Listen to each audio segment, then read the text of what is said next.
Doomsday Destroyer! Fakatra!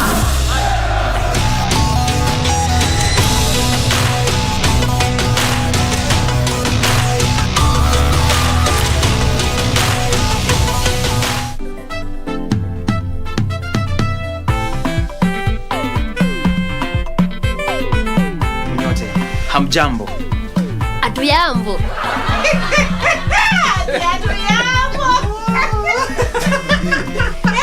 Only shallow people call other people shallow. Your shallow man did not see that Gamene jar here is empty. Shallow Saleku. Dadangu usiogope hata. Kwani watakaje? Just imagine You were starting to piss me off. She just said she's having a situation. Si ni mawazo tu. You see, Mr. Nobot, our parents made this deal for us. What we can do is to bring the best out of it. Of course. I've already served you with the question papers. What else do you want? Classmates, every Saturday on KBC.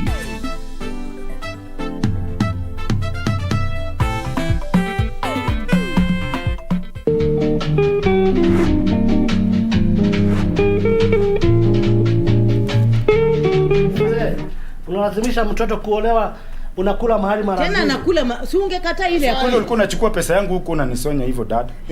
Dad. Tati yako. Mimi papa yako. Kawaida huko na chielele sana. Hiyo nyumba sio kama tutakana leo. Si kwanza hata hizo nguo unavaa ni watu wanakununulia watigana na manto yako. Watu gani? Na tena kitu kingine nilikuwa nimesahau. Anatabia hata siku hiyo kutoa nguo na kukuna kitovu kulaani mtoto yake. Lazima nimuoe kwa nguvu. My son.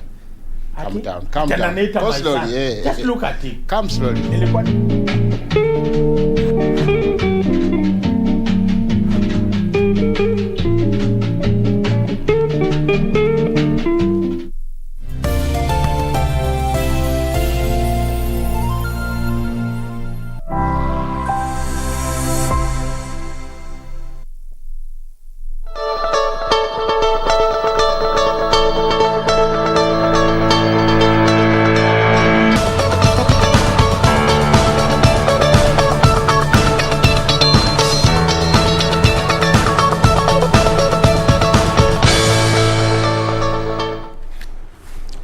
The 28th of October 2021, you're tuned to KBC Channel 1 and you're watching Good Morning Kenya. Thursday is the new Friday, and that's how we do. On top of giving you information in as far as news is concerned, we also have a lot of entertainment coming up to you in not too long.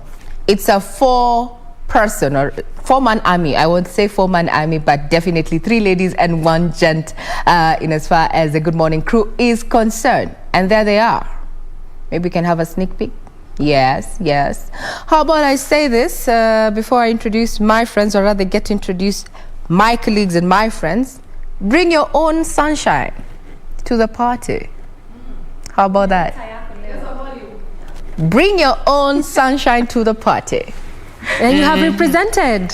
Kabisa, you know, when you walk into a dark room, and you are exuding an aura of, happiness, being jovial, and trust me, you're going to change the atmosphere around you. So, take your sun everywhere you go. Your sunshine, my friend. Say no to negativity. That's the way it goes. Good morning. I'm Regina Manyara. Guys, on to you. I told you it was not a good idea to have me open the show, but yeah. Okay. Why are you saying that? Uko tu sawa. Uko sawa. Regina, good morning. Good morning. Hey, the calmness today, the quietness. What is happening? Hey, please. What is happening? Doreen, when wale watu wakuchocha for violence, please just calm down. Wale wakurecord na kusema iko. Good morning, our viewers. Thank you so much for making time to join us this Thursday. I almost said this Thursday. This Thursday, just as Ray has put it, we have so much in store for you. And being on a Thursday, it matters entertainment. Time to take it easy, take it just on a low tone, because it is Thursday, so why not? That's why we are here for you from now up until 10 a.m. And that's why we tell you to stick around till the end for what we have in store for you this Thursday. Many thanks for making time. I'm Doreen Arangi. Warm welcome once again to the program. I am Jane Wamboi. Kama kawaida, we always appreciate that you finna choose to start your morning with us here on the program. And since Victor is on air, why don't you just continue? Oh, yes. And since they brought you back, so you can just continue. Man, What's going on? Hey, director, over to what's you. up? All right. It reminds me of a tune, Victor, before you speak, since Jane had already started setting the reggae kind of vibe. Operator, mix me down. mix me down. Operator, mix me down. That is what the director is doing today. Director, mix us up. We are here. Do what you deem fit. To you, Victor. All right. Okay. It's Victor a or cold- Jane? Absolutely. It's now time for Victor. All right. It's been a cold morning here in Nairobi. Finally, it rained. It's been a very hot season, and we are happy that at some point now we are able to say the dust has settled. Good morning from whichever part of the country you're watching us from.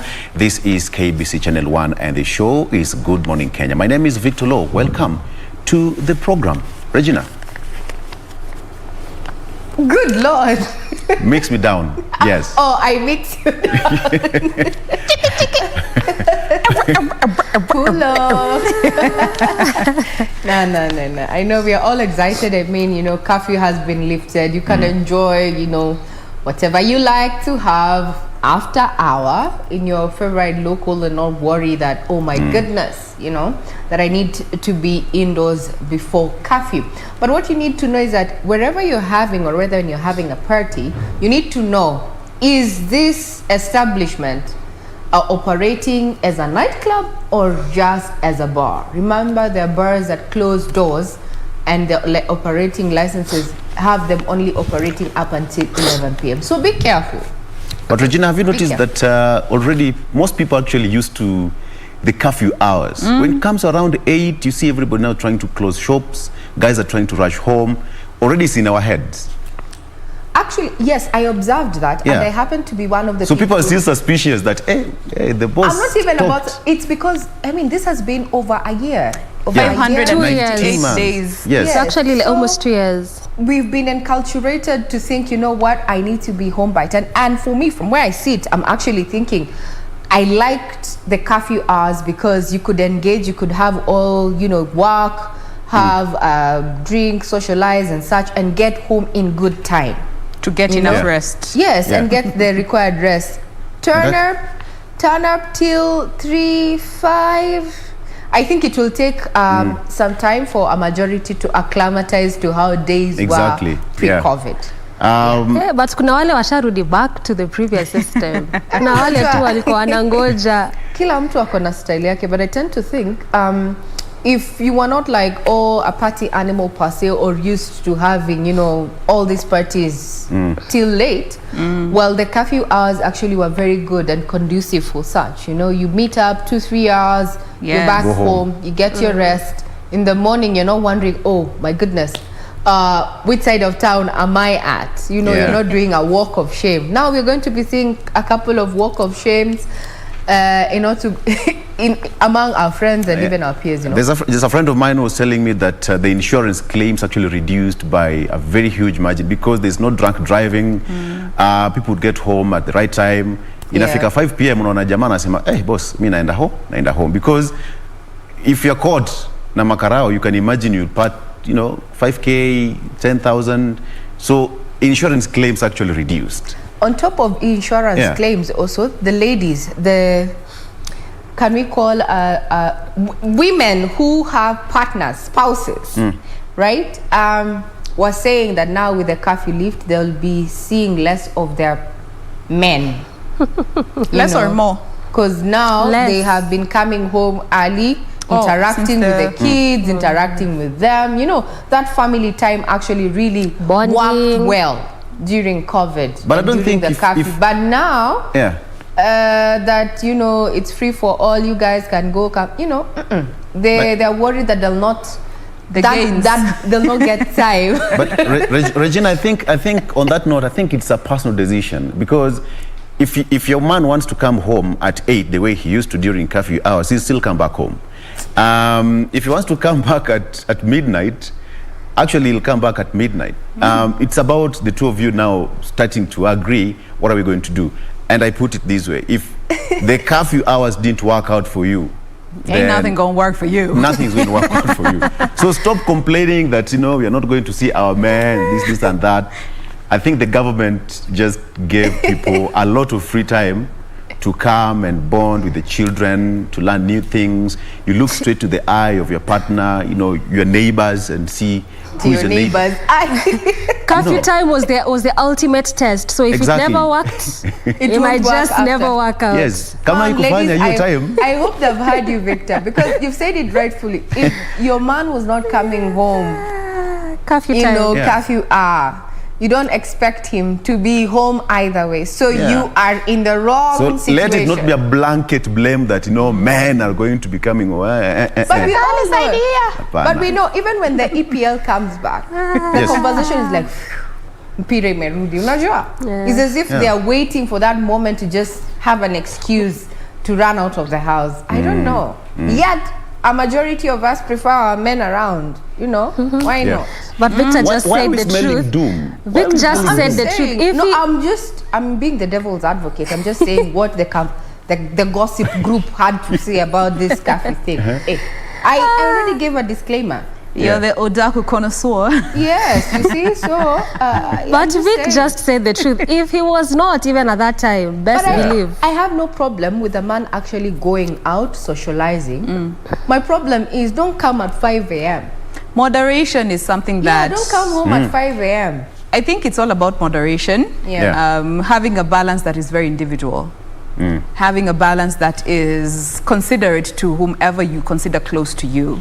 Sometimes it's not always just about you. It's also about the other person that you say you care about. Compromise. So, the compromise and moderation, Well, for me, I think it's about priorities, because the way even Ray is saying that she has no problem with even you socializing with your boys. But I just want to feel that at that point, if that is what comes first, then okay. Then at the other time, if it's your spouse who comes first, because you have different needs at different times. So that sometimes someone just wants to also be by themselves.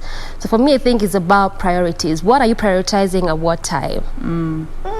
Good My stuff. friend, counseling is working. Women that are getting married. Women that are getting married are doing it for us now. Wisdom. Hey. We'll be unleashing. Tumeongea sana. Ray.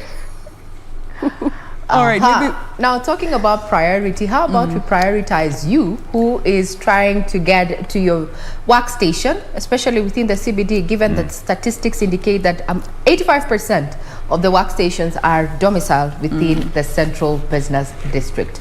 Traffic Marshal A1 to Cheza you. kama wewe. Play like yourself. Director leo ameamua anafanya ile kitu. Okay, so we are starting with traffic today. And today we will be looking at Haile Selassie Avenue roundabout. Now remember, since Monday we've just been trying to track the progress of the expressway, looking at different areas where this expressway cuts through. We looked at what was happening around areas along Mombasa Road, some sections of Wayaki Way where it gets to terminate at, and also just somewhere in between here where the expressway cuts. And perhaps you can be looking at, today we can look at Haile Selassie as well as the Bunyala roundabout. And again, this is also because just as how the section between Kenyatta Avenue and the University roundabout had been closed for some time, and right now, like I mentioned on Tuesday, is that the only section, if someone uses that specific route, then you can bear witness that as of now it's only one lane which is at kind of functioning. And again, this is just to necessitate that is of that construction of that expressway. So again, this is also one of those areas which had been closed some time. This is the areas around Bunyala roundabout. Actually, this entire section had been closed, and again, that is just simply because of that expressway. Remember what we said is that as of now, especially the elevated side of this route, which begins from Ole Sereni cutting through sections of Uhuru Highway, is already 57% complete. And also, like we mentioned, is that instead of February, the project is going to end in June. And again, it's very important for me to keep telling you this so that at least for those using this route, can stop wondering when will the heavy traffic flow perhaps end. So perhaps around June, July of next year, that is when we really expect this heavy kind of traffic that we keep spotting along areas of Mombasa Road, Uhuru Highway, as well as sections of Wayaki will perhaps come to an end, because that is when we expect the expressway to be complete in terms of construction and already opened. Now, much as we're talking about June, it doesn't mean that some sections are not yet complete, especially areas around Lolongo area. So some sections of this expressway is actually complete, only that it has to be complete all through to be opened up at the same time. Now, coming to the traffic flow, this is how the Bunyala roundabout is looking like this morning. Not that bad at all. I mean, oftentimes you really expect to spot heavy kind of traffic throughout this entire roundabout, simply because it is one of those busy roundabouts, major roundabouts. Now, this is because this one gets to branch off to major roads, minor roads, slip roads, and also highways. Now, perhaps I can just bring to understanding what I talk about when I talk about slip roads, major roads, and some minor roads. Key point is like this particular roundabout, which is the Bunyala roundabout. Talking about branching off to major roads is just one of those roads like the Bunyala Road, one of those major ways or highways, the Uhuru highways. Some slip roads where it gets to branch off includes the Aerodrome Road, which heads over to areas of Enterprise. So this is just why I'm saying that this is one of those busy roundabouts, given, you know, that characteristic and where it gets to branch off to some of those roads. And again, coming back the traffic flow, like I mentioned earlier, not that bad at all, moving at a very swift pace throughout that entire section. And the beauty is that this is actually on both lanes. Also areas around the Nyayo Stadium roundabout, again moving at a swift pace, no traffic at all. Like I mentioned again, beauty is that this is actually on both lanes. And that is how the Bunyala roundabout is looking like this morning. Obviously, just from what you're spotting, we do not need to look at any alternative routes, at least as of now. Exactly just 8 minutes to 7 a.m. That is how the roads are looking like in terms of traffic around sections of Bunyala roundabout. And again, remember, we shall also be trying to focus on what is happening around Haile Selassie Avenue roundabout as well.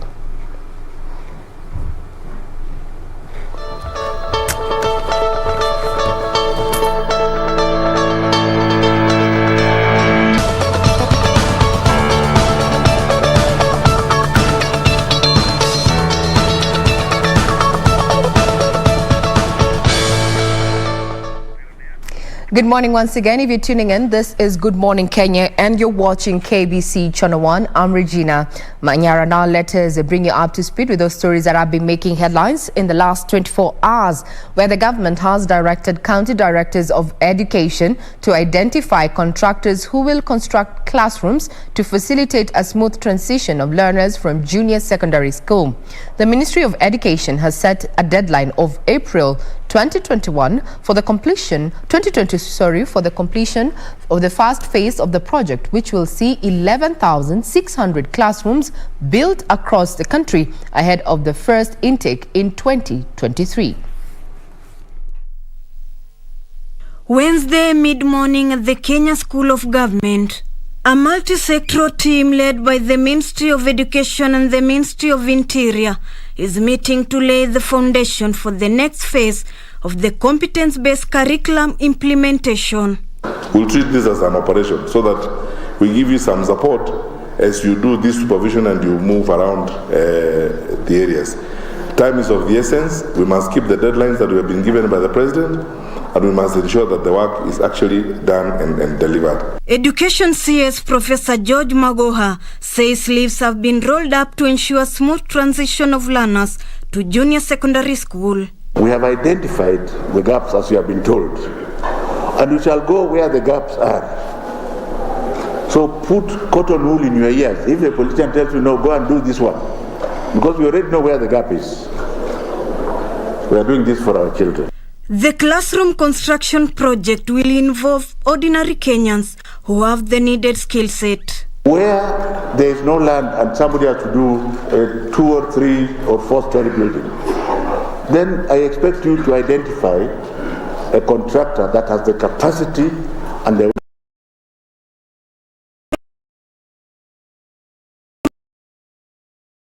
Matiang'i put on notice chiefs who will not take a leading role in ensuring classrooms are built in their locations. I have allowed you in particular Osaka chief who plays around with this project. This is mambo ile ya kuchezea kama kawaida. We have to do what we have to do. This is serious business, which means every chief must spend time at their school project. They must go there, working with the education officials, supporting them and making sure they give them the information they need. All the current secondary schools in the country will have a junior section with the first intake expected in 2023.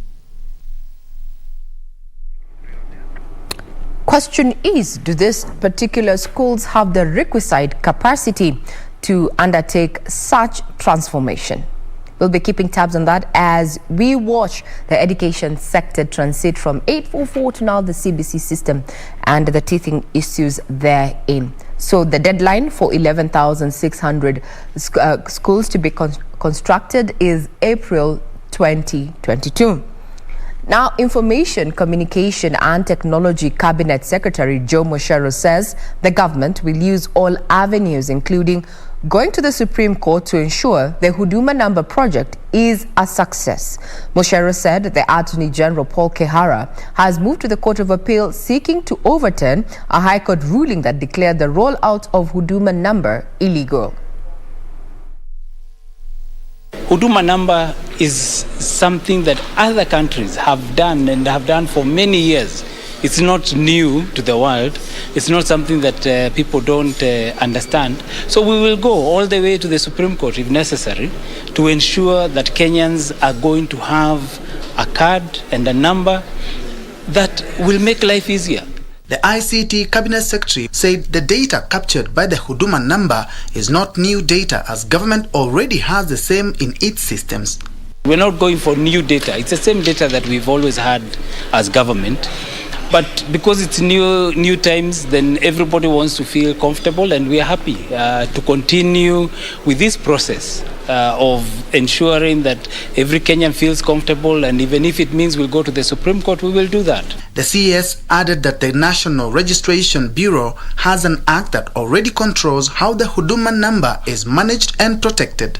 The data that we're talking about, already, if you look at the National Registration Bureau, it has an act, and in fact the director is here.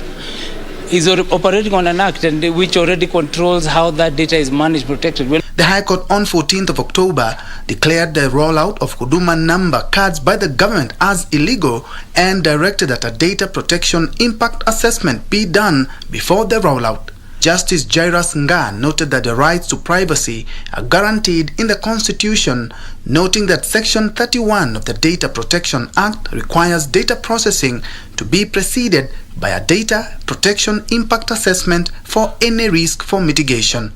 The Attorney General has already gone to court on this matter, seeking a stay and ensuring that this process continues. We have nothing against courts. We will obey court orders, but we will ensure that Kenyans get what is rightfully theirs. The Attorney General filed a notice of appeal on 15th of October seeking to quash that decision.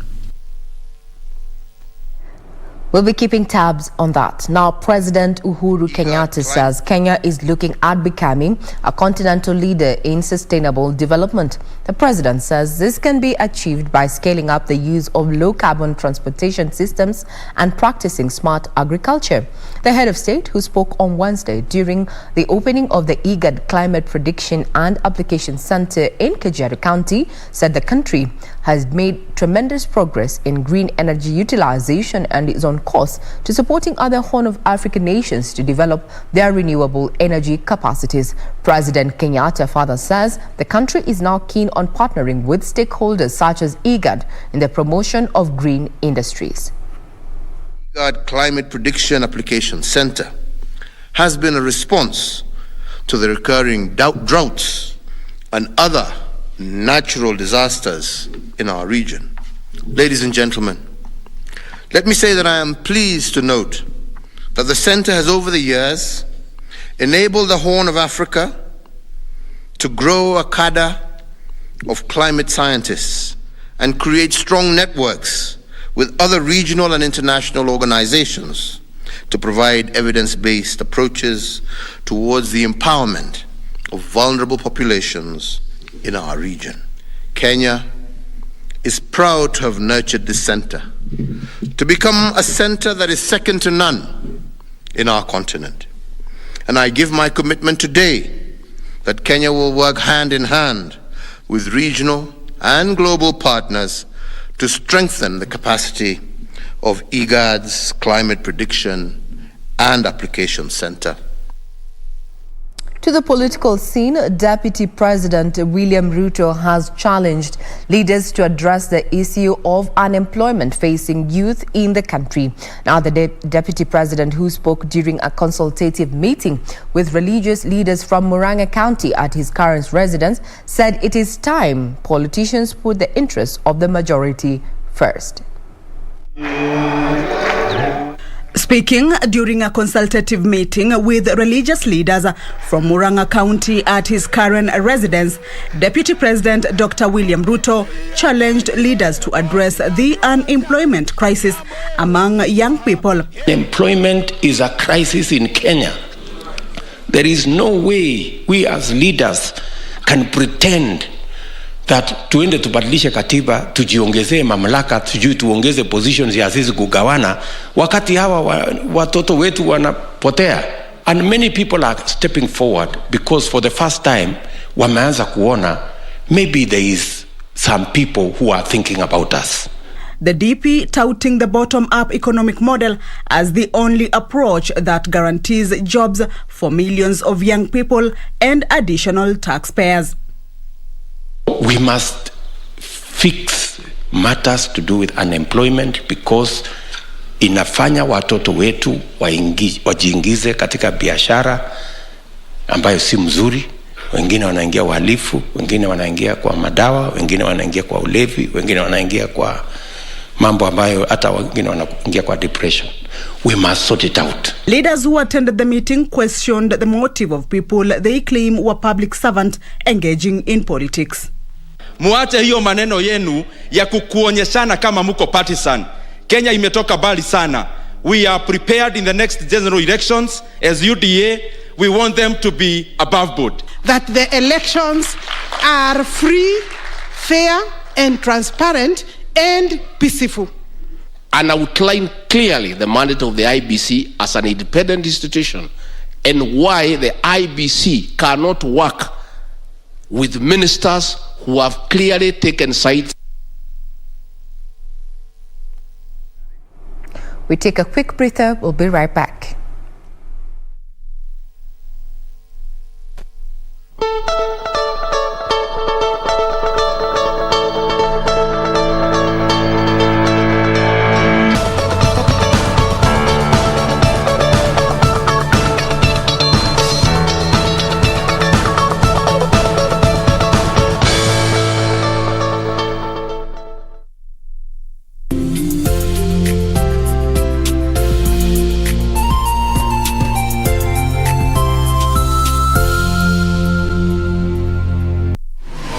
Log on to the KBC website at www.kbc.co.ke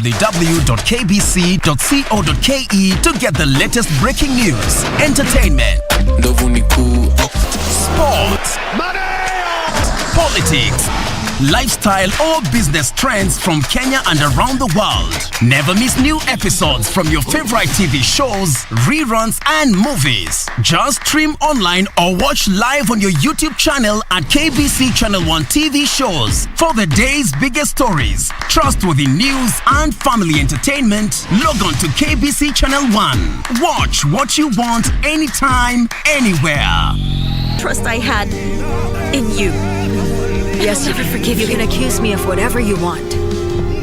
But I have never lied to you. You will give me the password yourself. That idiot Victoriano came over yesterday, saying he was taking his daughter out of the office and accusing Eduardo of seducing her. Did you just say that you're Diana's daughters? Yes.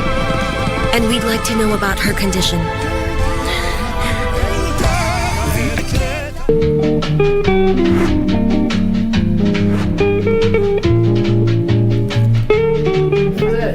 Unalazimisha mtoto kuolewa, unakula mahali mara tena anakula si ungekata ile ya kwani ulikuwa unachukua pesa yangu huko unanisonya hivyo dad? Dad. Tati yako. Mimi ni papa yako. Kawaida huko na chielele sana. Hiyo nyumba sioni kama tutakaa na wewe. Si kwanza hata hizo nguo unavaa ni watu wanakununulia watigana manto yako. Watu gani? Na tena kitu kingine nilikuwa nimesahau. Ana tabia hata siku hiyo kutoa nguo na kukuna kitovu kulaani mtoto yake. Lazima nimuoe kwa nguvu. My son. Calm down. Calm down. Go slowly. Yeah. Just look at him. Come slowly. Nilikuwa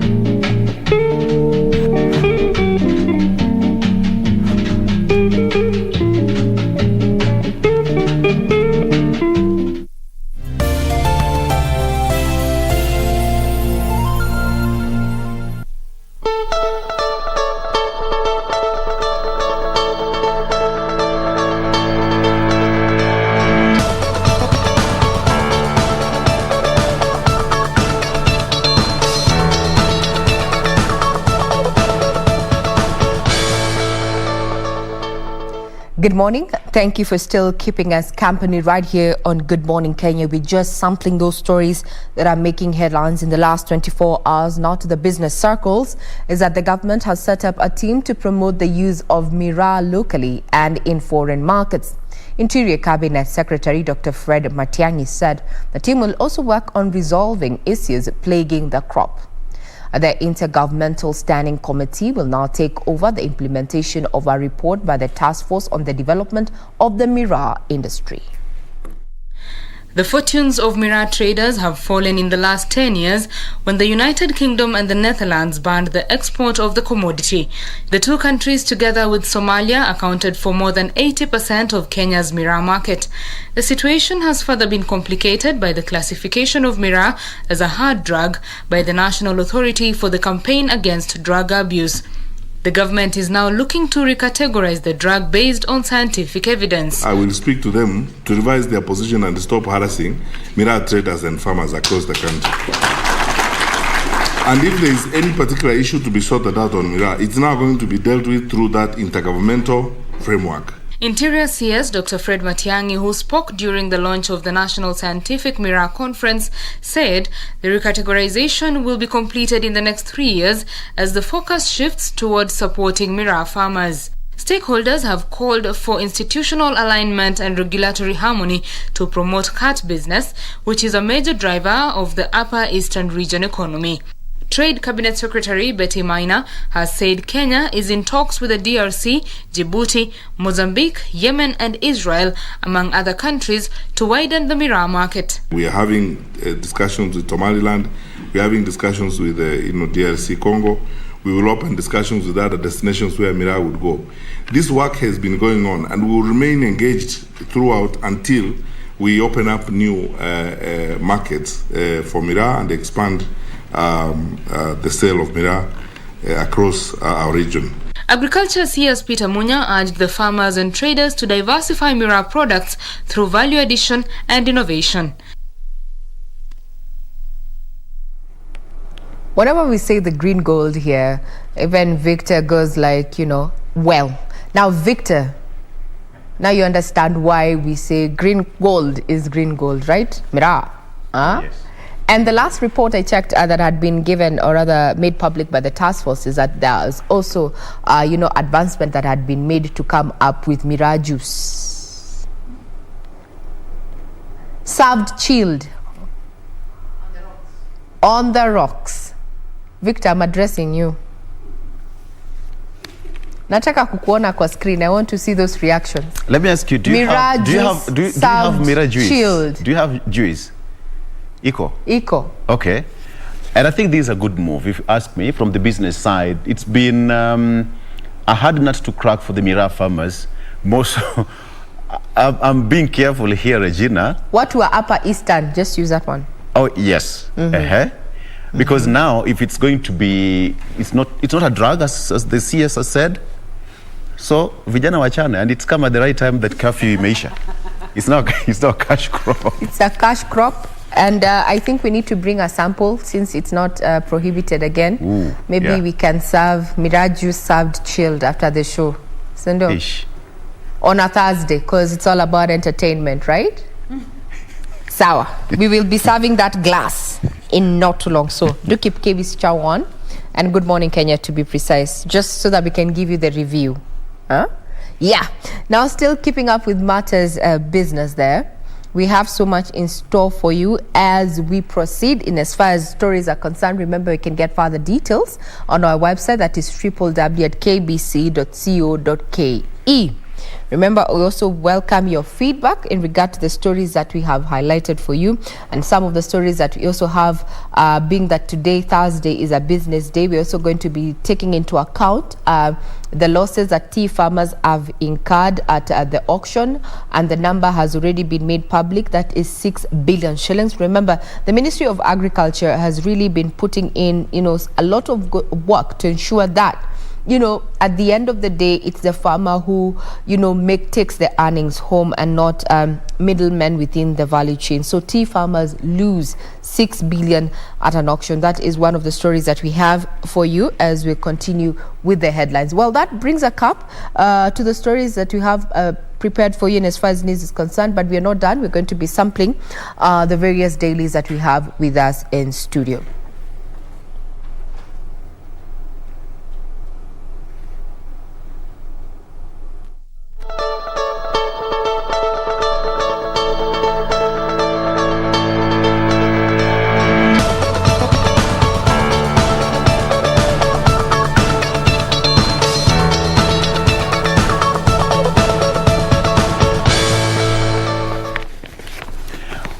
All right, now let's take a look at the stories that have been captured here on your local dailies. And let's start with the Star newspaper. On the front page, Musalia buys poll cars. Sakaja takes lead role. Musalia buys poll cars. That is on the front page of the Star. All right. Musalia buys poll cars. Sakaja takes lead role. ANC leader in quiet display of financial muscle as he plans to launch his State House bid. That is the story on the front page of the Star. They're about Ruto will be the 5th president, says Governor Anne Waiguru. Captured there for you. I will give you more details briefly. And on the second page of the Star, according to Moses Kuria, Raila would beat Ruto in a 2-horse race. 4-horse race would lead to a runoff as there will be no clear winner. A projection by Gatundu South MP Moses Kuria shows that ODM chief Raila Odinga would beat Deputy President William Ruto hands down in a 2-horse race.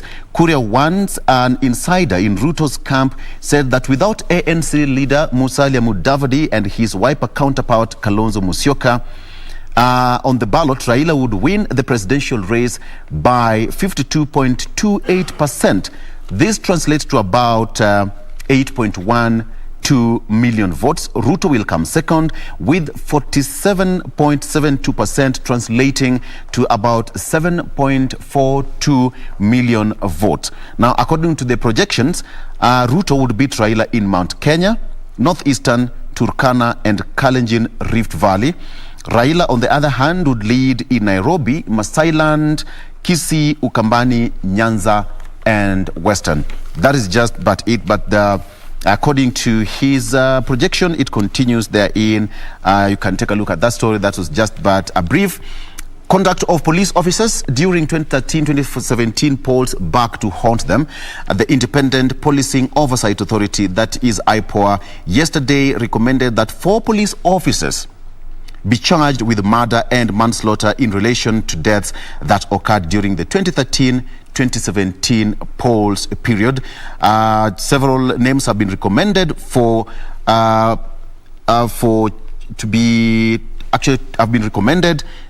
to be punished for the offenses that were conducted during the said period. Very quickly, to that story of Musalia Mudavadi, it is now said that Musalia Mudavadi will also have a call center which will be located at a secret place and will be operating 24 hours. According to a plan, Mudavadi intends to deploy up to 50,000 poll agents across the country in every polling station. Now, this was said by Sakaja, who said that according to the plan, it will be Musalia will set up campaign structures and recruit the relevant staff in the next few weeks. So that is just but a brief. And finally, on politics, Jubilee plans NDC to ratify 2022 coalition with Raila. Ruling party is set to hold a national delegates conference next month. A quick one is President Uhuru Kenyatta's Jubilee Party will hold a national delegates convention next month to install substantive officials and ratify a proposed coalition with Raila Odinga. The Jubilee National Management Committee, the party's administration organ, convenes today for a key meeting to discuss the logistics of the NDC and craft the summit's agenda. Now, the NDC is coming at a time when Uhuru's men are pushing for radical changes to the party's leadership. It could also seal the fate of Secretary General Raphael Tuju, as well as to how to kick out Deputy President William Ruto as the deputy party leader. Okay. Jen. Let's now quickly go through the front page of the Daily Nation, starting with the stories here on the head. And number one, regions where campaign costs an arm and leg. And according to a report that was done a couple of months ago, Western and Nyanza have been noted to be the most expensive regions to run campaigns in, as one senator actually admitted to having spent over 100 million Kenya shillings when it comes to campaign. But the average that has been put for these particular regions, I think in Western, let me just give you the actual figures. Western, the average that candidates use during the campaign period has been put to be 45.8 million Kenya shillings. That is roughly $458,000 US. And in Nyanza, they come in second with 43.3 million Kenya shillings. And this is for the senatorial position. It has been termed to be one of the most expensive positions in these particular counties. We'll be getting to the details in a bit. The other story here is in regards to Mudavadi's promises, as yesterday he, laid out his blueprint towards the recovery of the country's economic state. He did give a brief of, his track record over the years, going back to when he was the finance minister in 1992, and what he hopes to do for the country should him and his government come into power as the next president.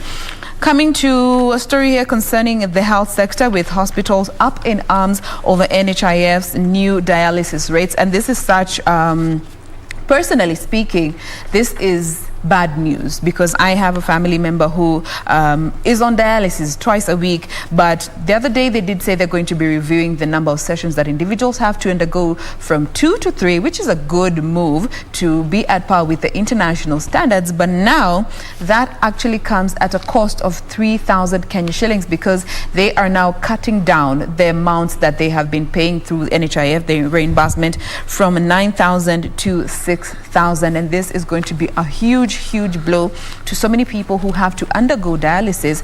And looking at this particular story, let me just give you some details of it.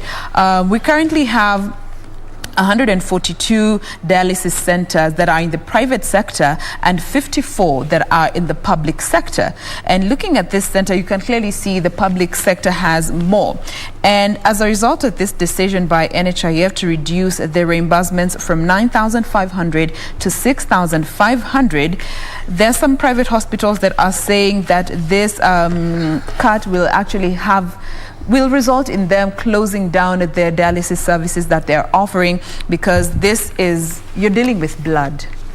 You're dealing with blood. And most of the equipment that are used, apart from the machine, looking at the filters, the medicine that are given to the patients, and also the immune boosters that are given, they can only be used once, one-time usage on these particular things. And looking at something like the filter, which VAT actually applies when it comes to its acquisition, this means that patients will have to top up 3,000 per session to be able to get dialysis, and especially looking at private hospitals, which actually have the most dialyzing machines. So this is something that is, I personally think, is unfair to the patients that are going to be dialyzing, trying to see how they're going to get this extra 3,000, because for some, NHIF was coming through mad. It was coming through because they weren't able to get this particular funds, but now they will have to get an extra 3,000 per session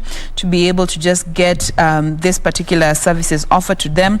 And speaking to this was Dr. John Gige, who is a kidney specialist as well as the president of the Kenya Renal Association, saying that this move will negate all the gains in the renal sector because reimbursement was a game changer for the patient. So, man, that touches close to home. Finally, bringing you back to the front page of the Daily Nation, the final story here, the main read, Uhuru Raila delay Nairobi campaigns. And this is in regards to campaigning in the Nairobi County, which is the bedrock of the country.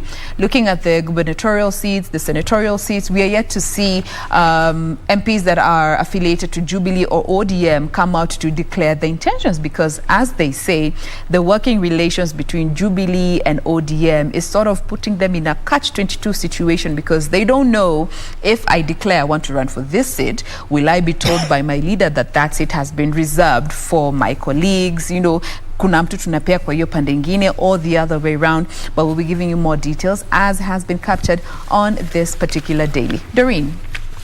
All right, let's come to the People's Daily, and perhaps you can begin with some business matters this morning. And this is because Kenya has now been named 2021 top travel destination, whereby the players in the tourism sector now expect a strong recovery because of that. This is beginning end of this year up until 2021, which is a good move, because just looking at how COVID-19 affected that particular sector, going by that mention or that award that Kenya also got in regards to that being named top travel destination, looks like a good move and a reprieve for the tourism sector. And still on voter registration, right now leaders are going to the grassroots trying to urge Kenyans, and even most especially the young people, to come out and register as voters. And this happened yesterday as the Luo Council of Elders also weighed in on that poor voter turnout, as they were speaking to youths in the Nyanza region, urging them to come out and register as voters, because if they're saying they want to vote for ODM leader Raila Odinga come 2022, then how are they going to do so if they're not coming out to register as voters again, given the fact that the Nyanza region is also one of those areas, just according to IEBC, that has registered few voter that has registered few people when it comes to that voter registration. And this just comes with less than a week towards that end, towards that the last day of this voter enlisting.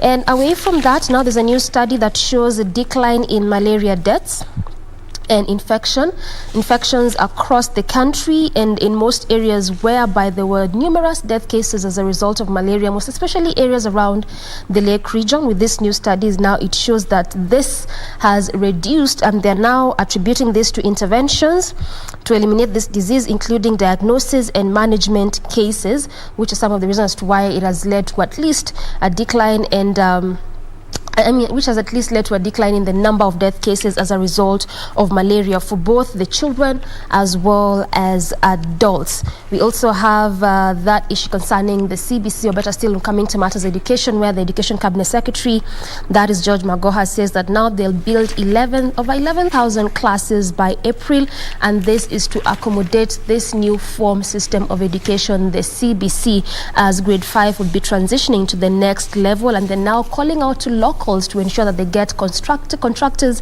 who will at least ensure that this over 11,000 classes that they want to build can actually come to fruition by the time it gets to April, May therein. To some bit of politics now. The ODM is now in talks with other parties to form coalition. This is what the Kakamega Governor Wycliffe Oparanya is saying. Of course, we saw as of yesterday, much of what we are saying in the papers is that the DP is now choosing to go at it by himself in what is now informing that bottom-up economic approach. And the former premier choosing to go at it through regional kingpins, and now looks like they are in talks with parties like Jubilee, PNU, trying to also target some Oka leaders to try and see how best they can battle it out with the UDA come 2022. That is what came out yesterday from Kakamega Governor. That is Wycliffe Oparanya. And also right now, Waiguru faces arrest as Graph probe concluded just as he defected to UDA in Tuesday. Looks like now the cases that what she was being charged, coming back to Hunt, and this is according to the EACC, where Guru received 10 million as travel imprest for non-existent trips. This is part of what she's being charged with, and she is reported to have traveled to US, UK, France, Morocco, India, Germany, as well as Abu Dhabi, just facing some of those corruption charges there. That is what is facing currently the Kirinyaga governor and Waiguru. That is how the PD looks like. Ray. So the front page of the Standard talks about, succession politics, and we already established that we are already on this journey. So apparently, the main header here is Ruto allies go for top Uhuru men. My guess is as good as mine. Your guess is as good as mine. We're talking about none other than Joe Mucheru as well as Fred Matiang'i, who've already been hearing, conversation about why they would be the best fit to have on each side.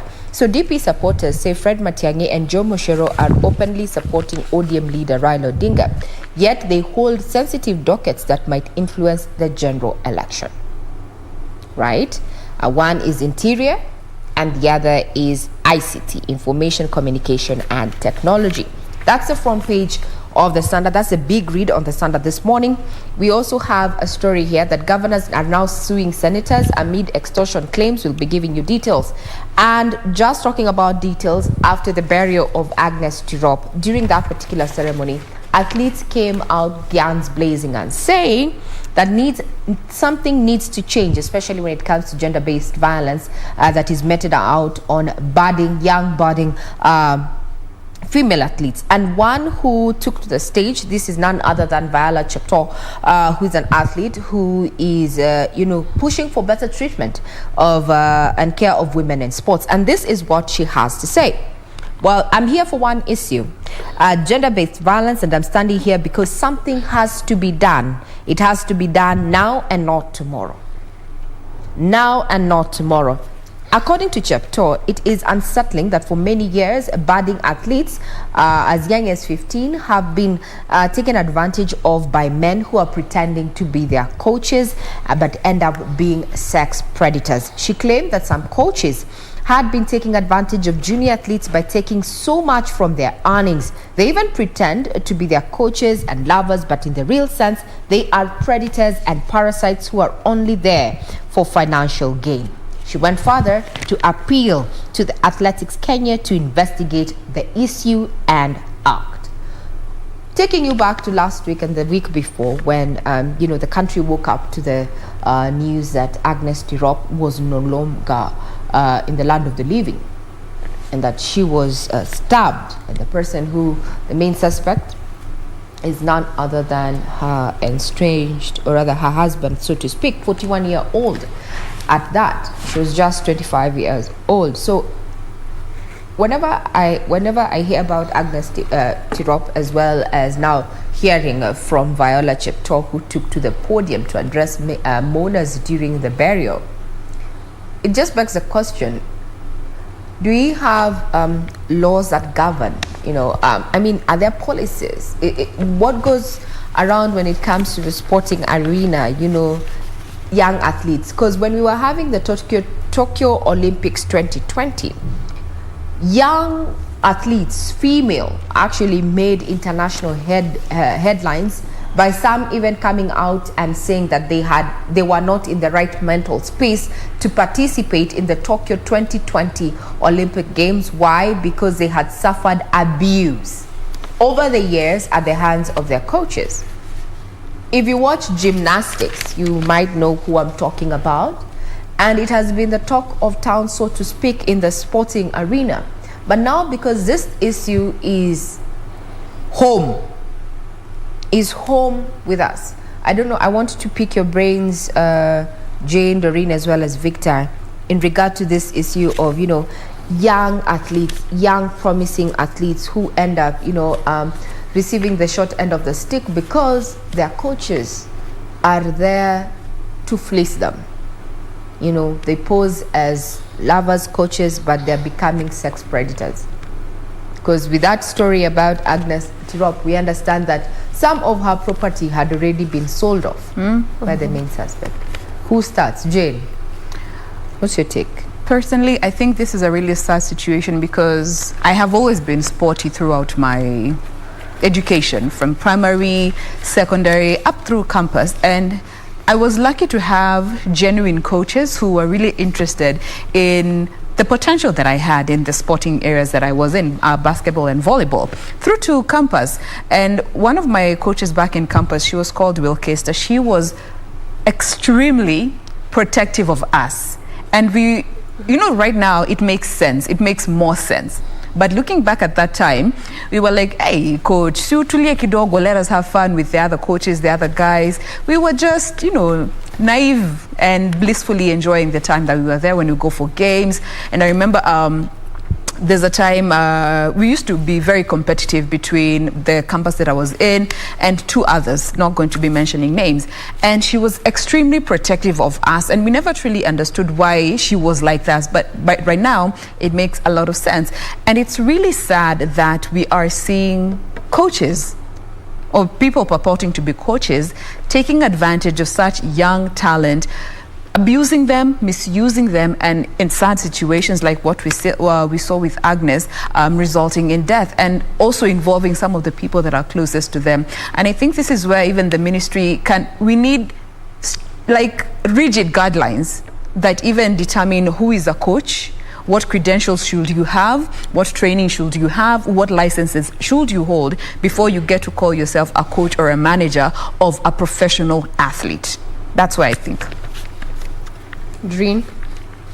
For me, I think it's just having those right policies, because, I mean, for it to just get to that point, I mean, when you look at Agnes Tirop's story, even before the lady was buried, the spouse had already sold one of the properties, and he was planning to sell 3 others. And I just wondered, with all these properties that were under Agnes Tirop's name, to what extent did this man even have access to all of them? Because going by the reports that we're reading even on Monday, it actually looks like he had access to all of them. For him to sell one and planning to sell 3 others and still knows where the remaining was. So for me, I think it's just a question and a matter of policies being put into structure and being put into place. Because I mean, when you look at it, we can't have this, perhaps if you talk about ladies in sports, we can't have them having female coaches, all of them. So clearly, just because someone will kill you and then take your property, or someone will have some ulterior motive, then when you refuse, they go ahead and do whatever it is that they want to do. Obviously, we'll have the male coaches. So why can't we work on these policies and the correct structures that can protect the athletes, and maybe not just females, but even the males? Because also we've had cases of male who have lost their lives, and sometimes it's just in the same breath and in the same vein.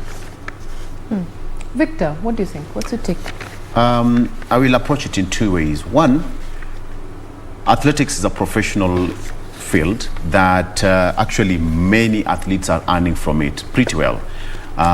We cannot name names because wako wengi tu sana. That is one. Each and every athlete, be it in football, basketball, athletics that we have in Kenya, and the latest being the late Tirop. As an athlete, you must make sure that you do due diligence. If you're having a coach, if you're hiring a coach, do a background check.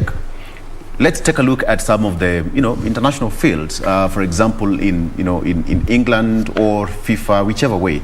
Each and every player in England or in English Premier League, so to speak, just an example, has an agent, and those agents are professionals, and each and every move they make is always under scrutiny.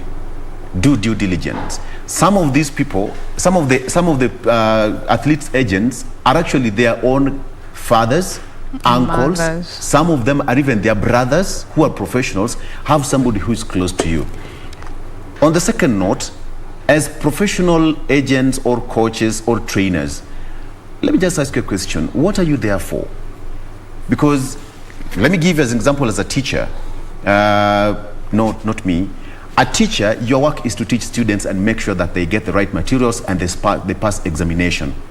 Pump a lot of knowledge in their heads. So as a trainer, are you doing your bit? Ama jamaa kishinda unasikia amekimbia mazee 42 kilometers and then you're waiting at the end of the journey. That man is going to be channeled my account. That person has worked.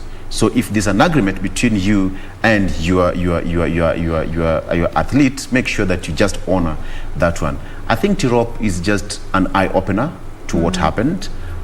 May she continue resting in peace, but to all the athletes, do due diligence.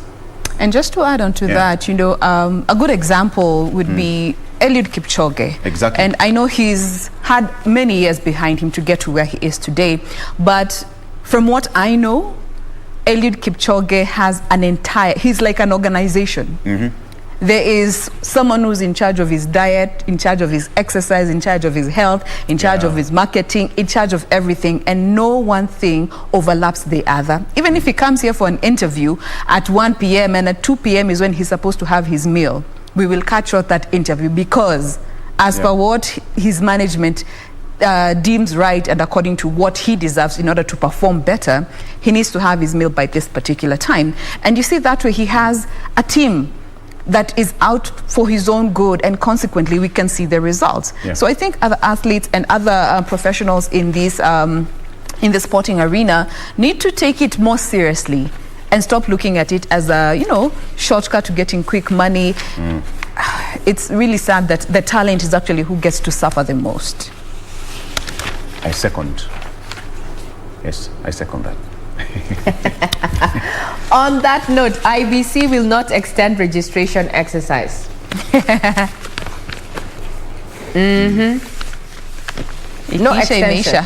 No extension. Actually, it's next week. But they said there was not enough cash for that November. extension, so clearly people are supposed to come What out. Kenyans needs to understand is that the IBC does not generate its own money. It is taxpayers' money. So if you want them extended, actually they are spending my money, your money, our money. IBC has no money of its own, you know.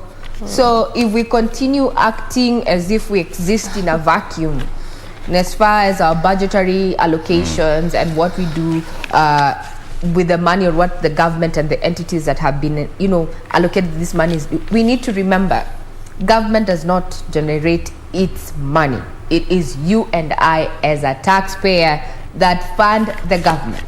And as of yesterday on the papers, they did say they've only registered about 800,000. They've not even hit that against million mark. the targeted 6+ million. Yes. But I think that's why Chebukati did say that they're going to now move the BVR kids to universities and colleges. To the youths. Yeah. But I think that would have been one of the initial plans. moves. You know, go to churches each and every Saturday, Sunday, or even Fridays. Go to mosques, church. I mean, but trust and believe the last minute rush will be real. I think they did not carry out a survey before they engaged, or rather they embarked on this particular registration. They just thought that things are kawaida. People But will looking come even to at us. the political Yeah. scene, as well as, you know, what are your priorities right now? Let's be very honest. What are your priorities as a Kenyan right now? First of all, you need to put food on the table. The COVID disruption has hit hard and has hit all sectors. The high cost of living, that notwithstanding, we have the education calendar that is taking parents and guardians on a spin on a daily. You know, so elections, registering for elections is way at the back of our minds, and that's just being honest. I wish the IBC, the electoral body, had conducted a survey and now looked at those areas that now they're now coming back in hindsight to, like, oh, you know what, now we can take these kids to where people gather, churches, as you said, Victor, there, and learning institutions. That is where you'd have started first, because Kenyans are dealing with so much at this point. Well, Ray, I appreciate what you're saying, that we have a lot to deal with. I mean, clearly, we really have a lot to deal with. But also, I think, to some extent, why there's this voter apathy. Exactly. And people are really not coming out. It's also because of that notion. I mean, I think it was on Monday or perhaps last week on Tuesday, if my memory serves me correct, whereby there was an article that was saying that especially youths, Kenyan youths, are just tired of having to go registered as voters and perhaps vote, because they have that mindset and notion that we already have those leaders elected by the system. So why am I going to get registered and vote at the end of the day? Why should I waste my time? And then tying it to what you're saying, I have other things to do. I have to go look for a job. If I don't have one, I have to go look for money if I need to. Instead of getting to queue at that line, getting registered, then having to vote in August, and I know perhaps my vote won't count. So I think some of these things in terms of mindset and how they've been shaped, what has been fed into us, what we know, is some of those reasons as to why people are just feeling like, of what importance is it? But I don't think that is reason enough to each their own, but still, we are at a time where we cannot be feigning ignorance anymore. You know, you can't be saying that hata nikipiga kura itasaidia aje.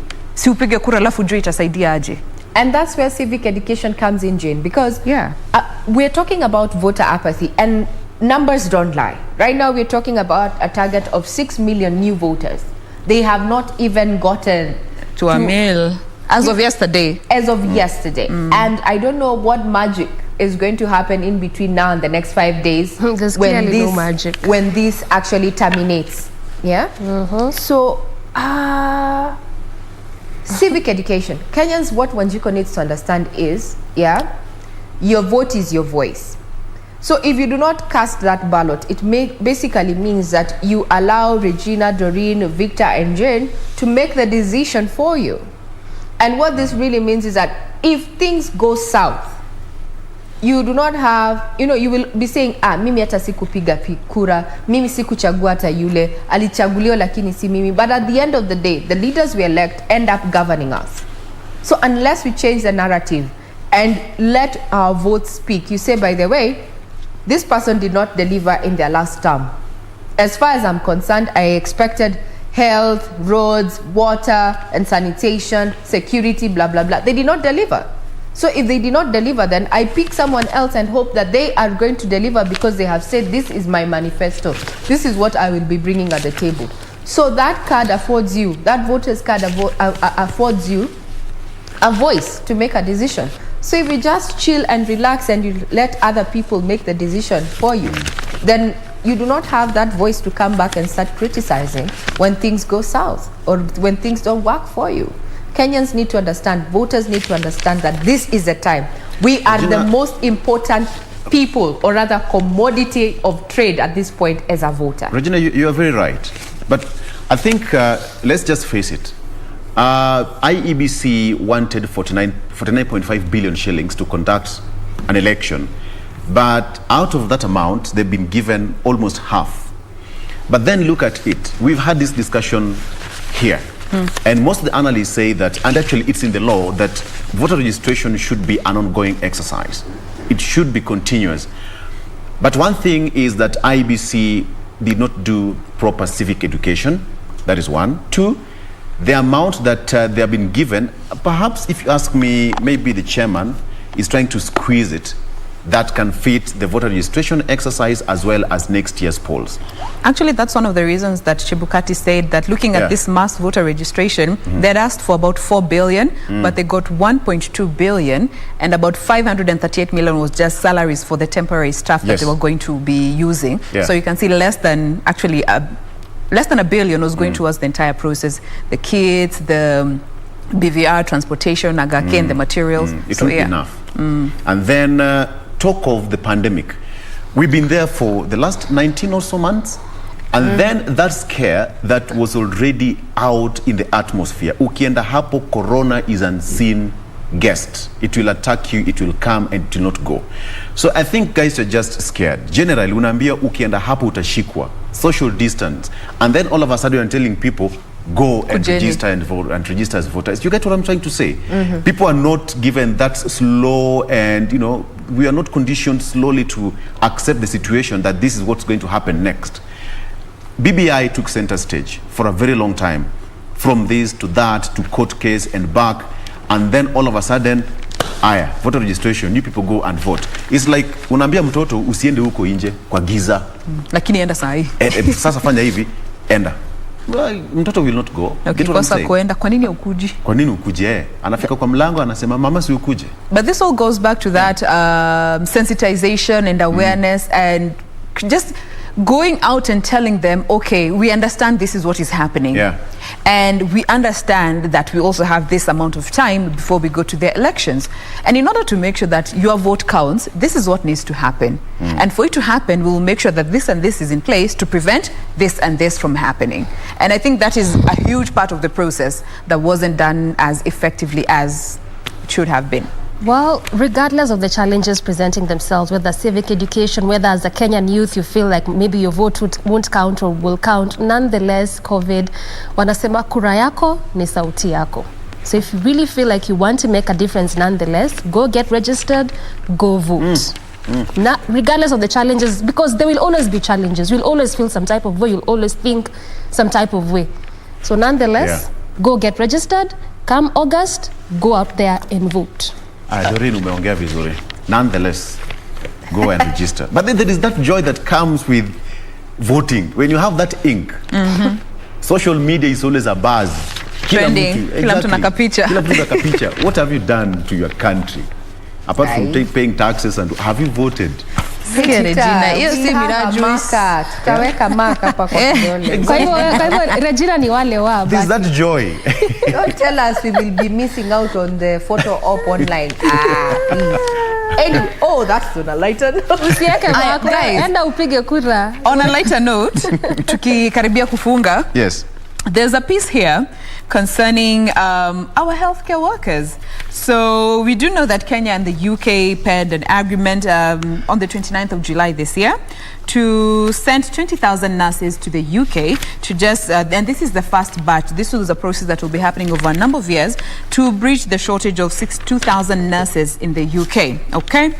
So the first batch is supposed to be traveling out end of this month, early next month, but they had to undergo an English language proficiency test. And out of 300 nurses that undertook this test, only 10 passed the English language proficiency test. Wait a minute. Out of 300. So 290 failed the English proficiency test. Okay, it's just about the Queen's language. What? Which English are we talking about? Queen's language. The Queen's language. I mean, a majority of Kenyans cannot speak the Queen's English. Let's be very honest. You got to fake it till you make it, eh? No, you cannot go to the UK and say, I wanna. I am gonna give you your medicine here now. I think I need to get that drug. Imagine I think. I know what you. But you guys, do you see? Okay, this may be on a lighter note, but it comes with such weight. Because even the CS went back to like, yo manze, hata kama tunafundishana madawa, hata kizungu ni muhimu in all university and medical training colleges. And you realize actually English language I think in all universities, if I'm not wrong, it's actually a mandatory course for first years. It is a must. Si kwanza tulikuwa na English 1, English 2, English 3. 101, 201, 301. UCC 101, UCC 201. I have a disclaimer. My current not governor, your mother tongue? Kiraito Murunge, went to Harvard. Alienda Harvard. Lakini kisungu haikumbadilika. Na kopeni yako saizi, mutamwambia nini? Lakini our nurses si your kinsmen. They can type in the meds. But you can see the consequences, because I mean, this is one of the requirements in order to go there. Can you communicate effectively? But let me tell you guys, I think looking at us here, we've all been through journalism school. And speaking English is one of our requirements. You know, it's part of the actual job that you do.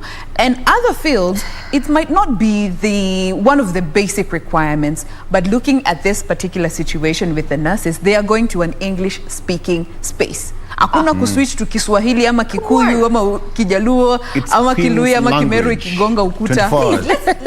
Let's all be honest about it. There's no two way to it, Ray. Unless the government now undertakes a training of speaking English. We have interacted with our doctors and our nurses in our various hospitals at one point or another. Yes. This is Kenya. Our native language, our country's language is Swahili, right? So unless government is actually now, after this, conducting this survey and this report, they now undertake a series of, training to speak English as the primary language, yes, so that we can get our human resource placed overseas. But it would be somewhat, it is actually, what can I say? I'm trying to use a very palatable language on national television. Sisi ni wa Kenya. Sisi ni wa Kenya. We communicate as we do. Yes. And I understand. So for me, the government should now take it upon themselves to carry out a training exercise for these nurses, because some are brilliant. Yes. And we're talking about, what value at the end of the day, in the course of this, placement overseas, what value will it have on us, on our medical? They'll come back, set up maybe their own hospital, nursing homes and such, and we will have continuity and also increase capacity among our nursing fraternity. So the government, with this particular report, now indicates, because the last time I checked, as you've said it, Jane, when you take a nursing course, language is not a prerequisite, unlike if you're taking law or even journalism. Are you get it? So the sciences actually carry a lot of weight for nursing. It's more practical. It's more actually practical. It goes back to career choice. In journalism you have to choose your subjects pretty well. Humanities, languages, and what have you. When you want to go to for medicine, sciences, and etc.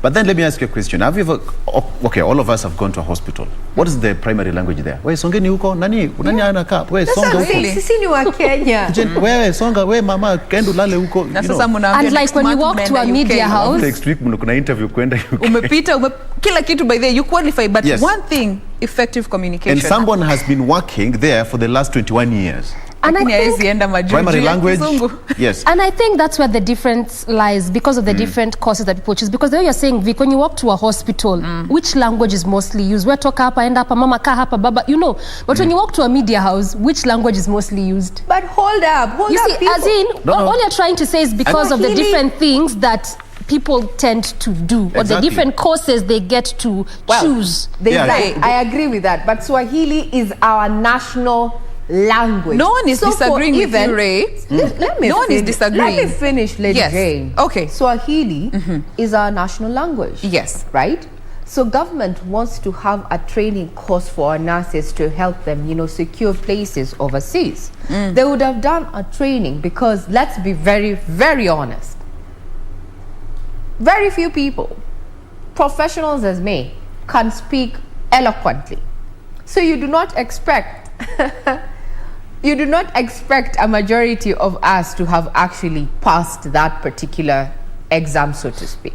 Let me just speak from what you're saying, Regina. You do not expect. Yes, so government should have conducted a training first. No, I think that is now becoming apparent that they will need to do that, because they were told, okay, you've qualified to go for this, you have these papers, you're good. So also you need to pass this English test. And this is something that even when you go to the embassy before you travel, there's some tests you have to do. Yes. So they expected, given the quality of education that is offered, what you've been trained to do, to be able to pass this test.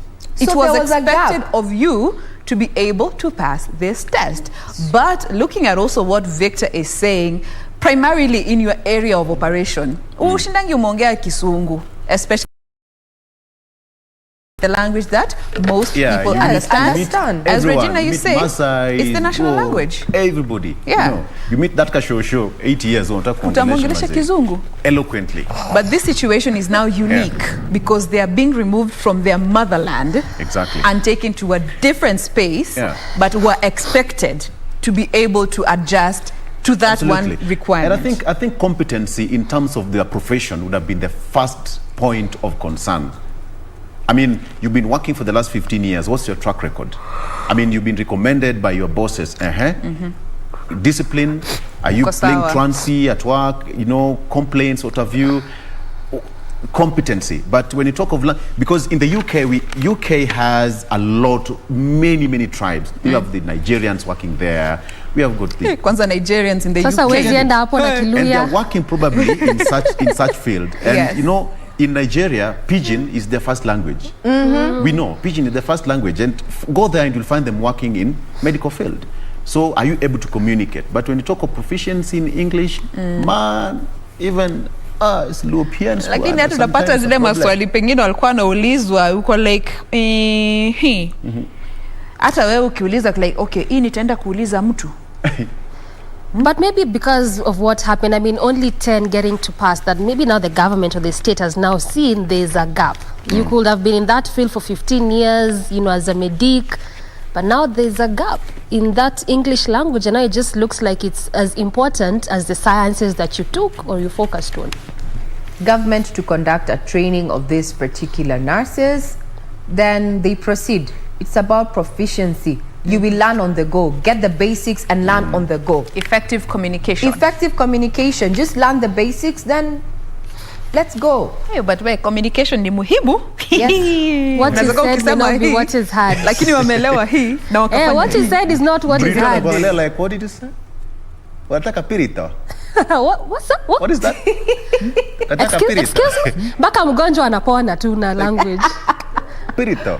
Unaenda kuidisha fries, anasema chips. Chips. Yeah. What do you mean? Alikula kubuy fries hapo hivyo. Oh, we will carry the diagrams with us. Yet you're communicating the same thing. But anyway, that is that. It's like the Tower of Babel. Well, let us spade, jamana, let us wheelbarrow. Well, let us let us cement. Tower of Babel, the beauty of one heart. All right, Jen. That is that in regards to in the headlines. But before we get to call it a segment, we always want to just check in tuone kama barabara mambo yamebadilika or it's still the same, and all that is courtesy of Traffic Marshal A1 Doreen Arange. Cheza kama Run to wewe. London, run to UK. Okay, 4 minutes to 8 a.m. Let's quickly look at how the roads are looking like. Like I mentioned earlier, we're just really trying to keenly focus on some sections where the expressway cuts through to try and see the progress therein and how perhaps the traffic, how that construction rather is affecting traffic flow. This is how the Bunyala roundabout is looking like currently. Remember that today we are looking at this as well as the Haile Selassie Avenue. And again, this is what I keep saying all the time. The traffic changes every single minute. Look at how the roundabout is now looking like. Heavy kind of traffic, so different from how it was during the first link when we were checking at how the roundabout was doing. This is how it is just right now, 3 minutes to 8. Throughout this entire roundabout, rather heavy traffic being witnessed as you get to leave areas of Enterprise, areas of Mombasa Road, through Bunyala Road before you get to the roundabout, as well as areas of still Mombasa Road through the Nyayo Stadium roundabout, and also areas of Upper Hill coming from Kenyatta, Upper Hill, Ngong, still through the Bunyala Road before you get to the roundabout. This is how that entire roundabout is looking like. But also in much as, yes, there's still a lot of ongoing roadworks on this particular route, we can obviously also appreciate the fact that it is one of those busy roundabouts, major roundabouts, because of the reason that I gave to you earlier. So again, what we are saying is perhaps what we would obviously expect to see. And again, the heavy traffic also trickles down to some of the slip roads along this particular stretch in between the Bunyala roundabout and the Haile Selassie Avenue roundabout. The same is also being witnessed specific to that lane that is coming to the city center. Again, we would obviously expect to see that. I mean, it's the early morning hours, so obviously people are heading to their workstations. A lot of activities as you head over to the city center, unlike on the other sections. So again, what you're seeing is majorly what you would expect to see, and the same trickles down to the other section of Haile Selassie as you head over to the city center, or if you made the CBD, specific to that lane that is also coming through the section of Uhuru Highway as you head over to Mombasa Road. Still heavy kind of traffic being witnessed on that particular section. And again, as you get to branch off from Haile Selassie, heading to areas still of Upper Hill, Lower Hill, Upper Hill, at least on that side, moving at a swift pace. So perhaps for our viewers coming from areas of Ngumo, using this stretch, High Rise, Kenyatta, Upper Hill as well, at least on that section, not that bad much, as there's a bit of a traffic, still altogether manageable kind of traffic on that specific lane, actually on both of those lanes, as you head over to CBD, and again also leaving City Center, coming through that section. Also remember, there had been a bit of ongoing roadworks around sections of Upper Hill and Lower Hill, and part of what had remained in terms of construction and expansion of this route was the non-motorized transport system there. So perhaps this is why we're not seeing that heavy kind of traffic, because at least looks like the road is in a good state. So that is how it is looking like this morning in terms of traffic around sections and areas of Haile Selassie, as well as areas of the Bunyala roundabout. And like I mentioned earlier, why we are still going to be focusing on this route or stretch is because of that expressway, which is clearly taking shape along Mombasa Road, as well as some sections of it that it gets to cut through up until the area it gets to terminate at. That is around areas of James Gishuru along Wayaki. But at exactly 8 a.m., that is how it is looking like in terms of traffic.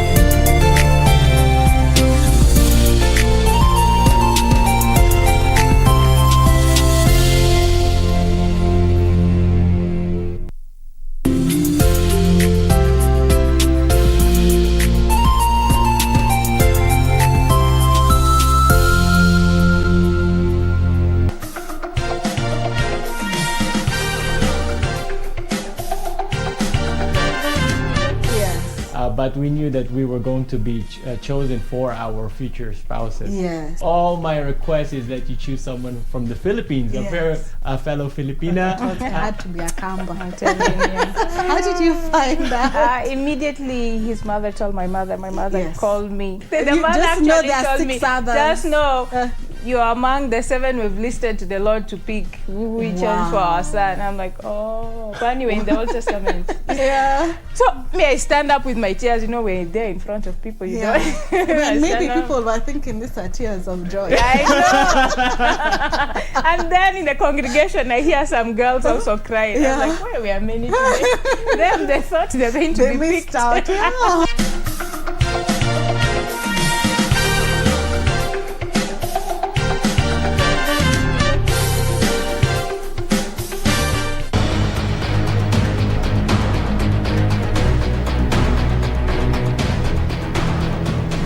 I'm Ricky and you are... Amy, you're my dad.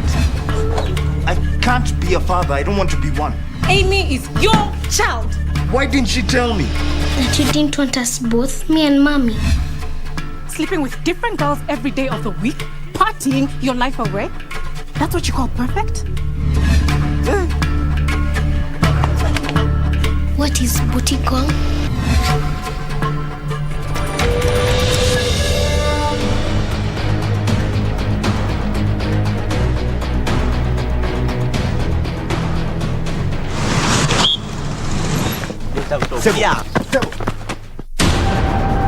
We take it on at the right time. Honorable Musalia Mudavadi. The Honorable Mutahi Kagwe. Chief Justice Martha Karamvuko. This is KBC, is the voice of Kenya. Asking the right questions. I don't know how it made you feel as speaker who is presiding over a house where members can be compromised with 10,000 shillings. We keep our guests comfortable. A mission to ensure our audience gets a complete story. For a few hours or so, I thought this is it. My end has come. If really we want an end of this pandemic, we must fight. Our goal, to tell it as it is for the benefit of our viewer. And I'm sure we will have good discussions. All right. that will make probably your viewers understand KDF better. With 21 radio outlets. During a live interview on KBC TV, Chief of Defense Forces General Robert Kiboshi. Jaji mkuu kwa mara ya kwanza katika mahojiano yake ya kipekee na runinga ya KBC Channel 1 and 2 TV stations covering over 90% of the entire country. The message always gets home. KBC, the home of on-air TV interviews.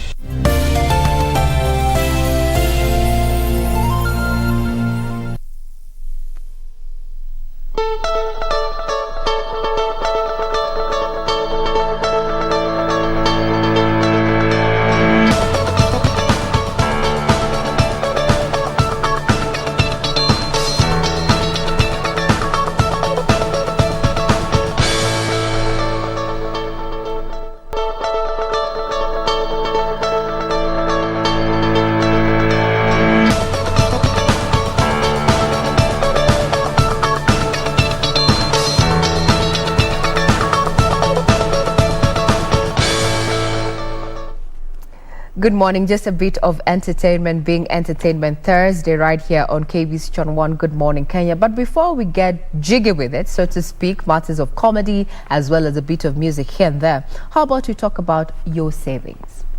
Are you saving?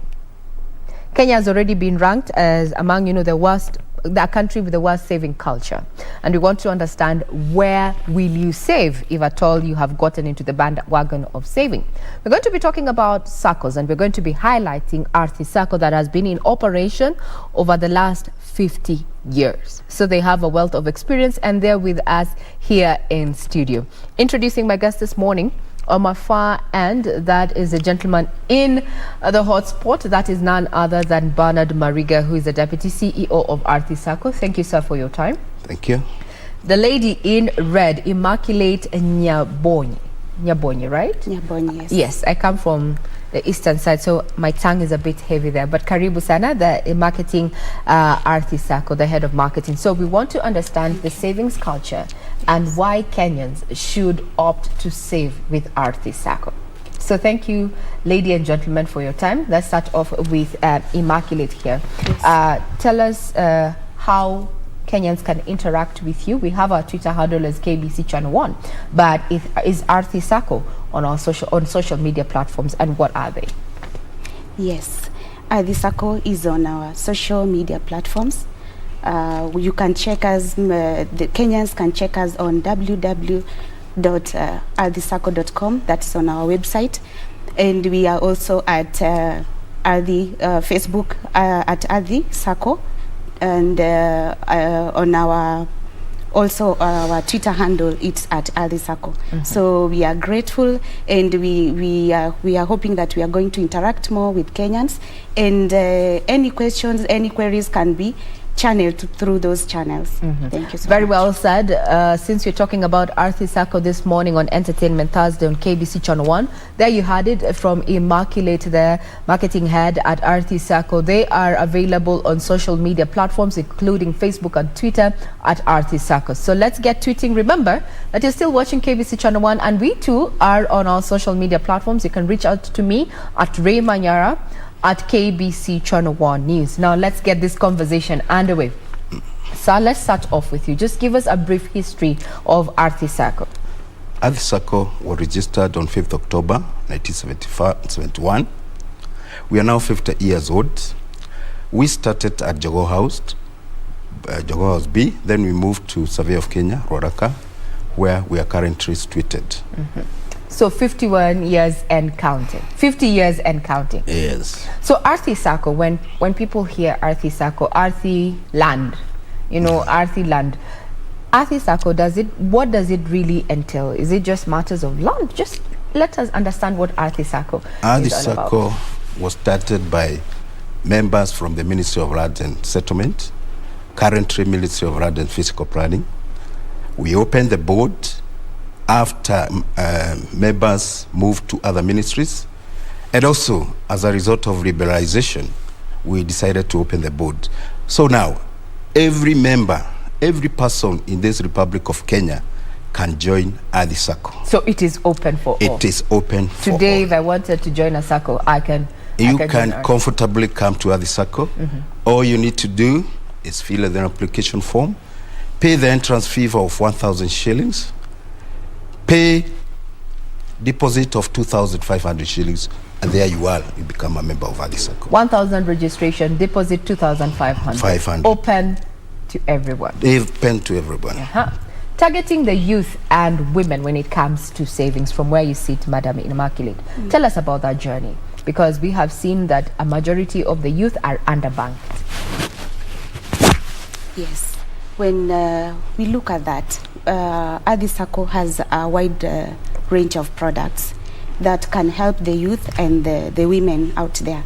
So when we come to Adisako, with the product it has, like now, for example, when it comes to development, we have development loans which are quite very well, and the interest very affordable to the women outside there and the youth who are able now to grow up to any level. So when we look at that, we see that that product is so good for them. And we also talk about the school fees loan, whereby the youth can also be well educated in the education system, and also the Kenyans can also access easy, emergency loans and all that. So, and when we look at, for example, the new members who are coming into the SACCO, when we look at, for example, you get that you have just been employed in the SACCO system, maybe in the government or whichever, organization. So when you look at that, you get that maybe some organizations, let's talk about like the government system, whereby that the members, the employees, they take time to even get their personal numbers and all that. They have a long probation period, like 6 months. So the SACCO comes in hand, whereby it will give them Carib loan of up to 50,000 Kenyan shillings to enable them to be able to settle down wherever they have been posted. So, did you say Karibu loan? Yes. So today, for example, I'm just thinking, I am not a member of any SACCO. Yes. So I have 1,000 shillings for my registration. I have 2,500 for my deposit. So I will get a Karibu loan if I actually register and join RT SACCO. Yes, once you register. Provided I have the requisite document that show that my source of employment, my source of income is XYZ. Yes, actually Adisako is taking care of that. When we talk of the Carib loan for the new members, once you have registered as a member of Adisako, then the SACCO is able also to grant you up to 50,000 Kenyan shillings. So as long as you have registered as a member of Adisako, and we know very well that you have been employed, so Adisako is not afraid to award you that risk. To take that risk. We'll talk about that risk and also address the issue of the education loan. I'm coming back to you there. Let's rope in Mr. Banan Mariga. I saw him nodding to just maybe expound on, you said 1,000 for registration, 2,500 as a deposit. That is for a new member. Yes. The question that lingers in a majority of Kenyans is when they're joining a SACCO or so is, so how long will it take for me to get a loan as a new member? Will it take me 3 months? Will it take me 6 months? As she has said, there is that Karibu loan. Karibu loan of 50,000. Of 50,000 shillings. To add on what she has said, that loan must be guaranteed by active membership. Otherwise, any other loan, you take only 3 months and save the deposit of a minimum of 6,000 shillings. And 6,000 times 3, that is 18,000 shillings. But we encourage members to save more, so that you can get bigger loans that can assist you in your development and also in other ways of your lives. Now, still keeping up with loans, we have seen a variety of, SACCOs coming out and saying, we give you loans 3 times, 4 times, and such. Now, when it comes to guarantee and the interest loan and the loan interest to be paid, let's address that, because we have seen a shift of Kenyans moving away from bank loans to taking up SACCO loans because they're affordable. But are they when it comes to matters RT SACCO? Yes, they are. Now what you need to do, supposing you have saved 100,000, If you multiply 100,000 times 3, that That's comes to 300,000. So how much do you want to be guaranteed? You only need guarantors of 200,000, a minimum of 2. A minimum of 2. So in this case, you only need 200,000 to be guaranteed by 2 guarantors. That gets to your loan of 300,000. Interest rates. At what interest? Yes. Our interest rates, they are affordable. It's 1.2% per month on reducing balance. That translates to 7.8% per annum. Per annum. Yes. Currently, we're doing an average in the market, and as far as commercial banks are concerned, we're doing an average of 15, 17, 12, thereabout. Yes. Yes. So you can see 7.8 is affordable. affordable. It's quite affordable. So to speak. Yes. Now, moving away from matters interest, let's talk about the products and services that are offered by RC Circle. You've mentioned education loan, and especially at this time as a product, maybe from where you sit, the uptake among your members when it comes to this particular products and services, has there been an uptake given the current confused calendar, so to speak, owing to the COVID-19 disruptions? What would be your take on the products and services, especially when it comes to education, Madam Immaculate? Yes, when we look at our products uptake, because of the inflation in the market, we actually, the members we have, they are really coming for loans, and I think that one is also covering the inflation period which we are undergoing.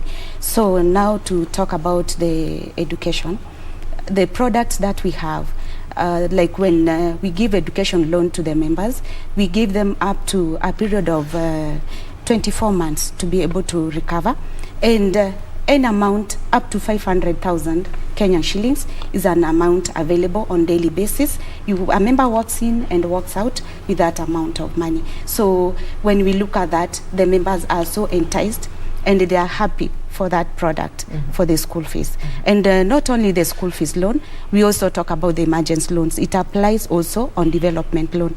An amount below 500,000 Kenya shillings is an amount that is available to any member who qualifies to get. Are there products that are tailor-made to meet the MSME's needs? Because where we're going right now, majority of Kenyans fall into the smallholder businesses. You know, do you have products that are tailor-made to tackle, or rather to help, avail credit to MSMEs? Yes, we have biashara loans. You can walk into the office and get a biashara loan. We also have these emergency loans. We don't need documentation. You can just walk into the office. We'll give you an emergency loan even beyond the 500,000 that she has talked about. We'll give you development loans to start your business, and this will help you grow your business, even for existing businesses. Just walk around. Even when you have an outstanding loan, we do have top-up loans. If you have a top-up loan, you come to the office, we top up your loan, and we give you a loan beyond the 500,000 that she has talked about. Now let's talk about, it sounds too good to be true. Yes. Right now it sounds all rosy. But now the issue of I can walk in, what of those people who are not in formal employment? What happens? Now, those who are not in informal employment, what you encourage them to do, when they come for loans, they can get guarantors inside from those who are already employed, and employed, because of the risks.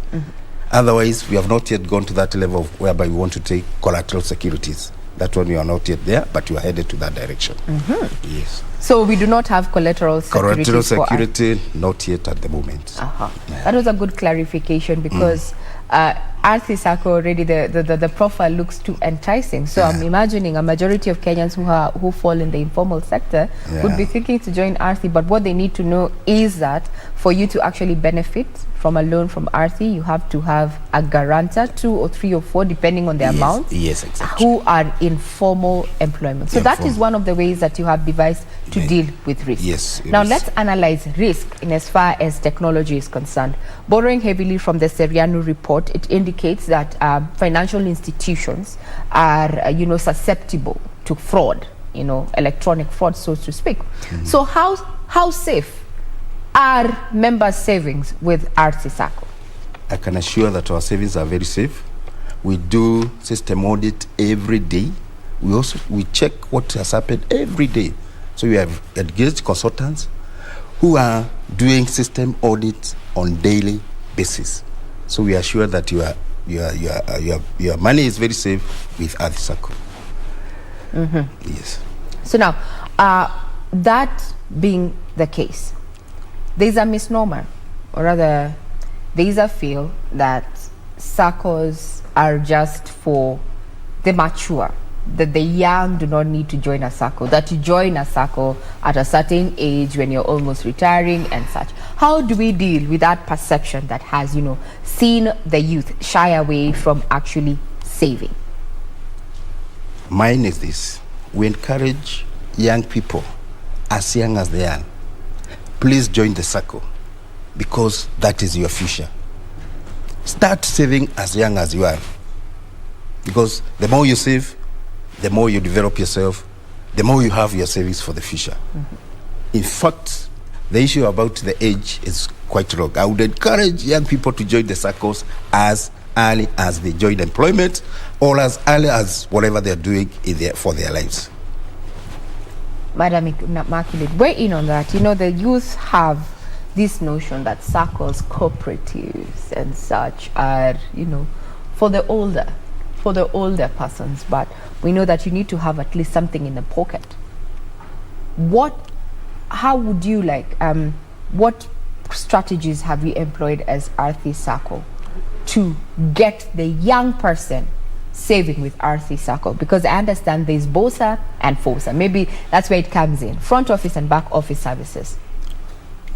Yes, when we look at the youth, Ardhi Sacco has taken care of them. When we look at the wide range of products we have, we feel that the youth should come on board and join the SACCO and enjoy the services that the Ardhi Sacco has.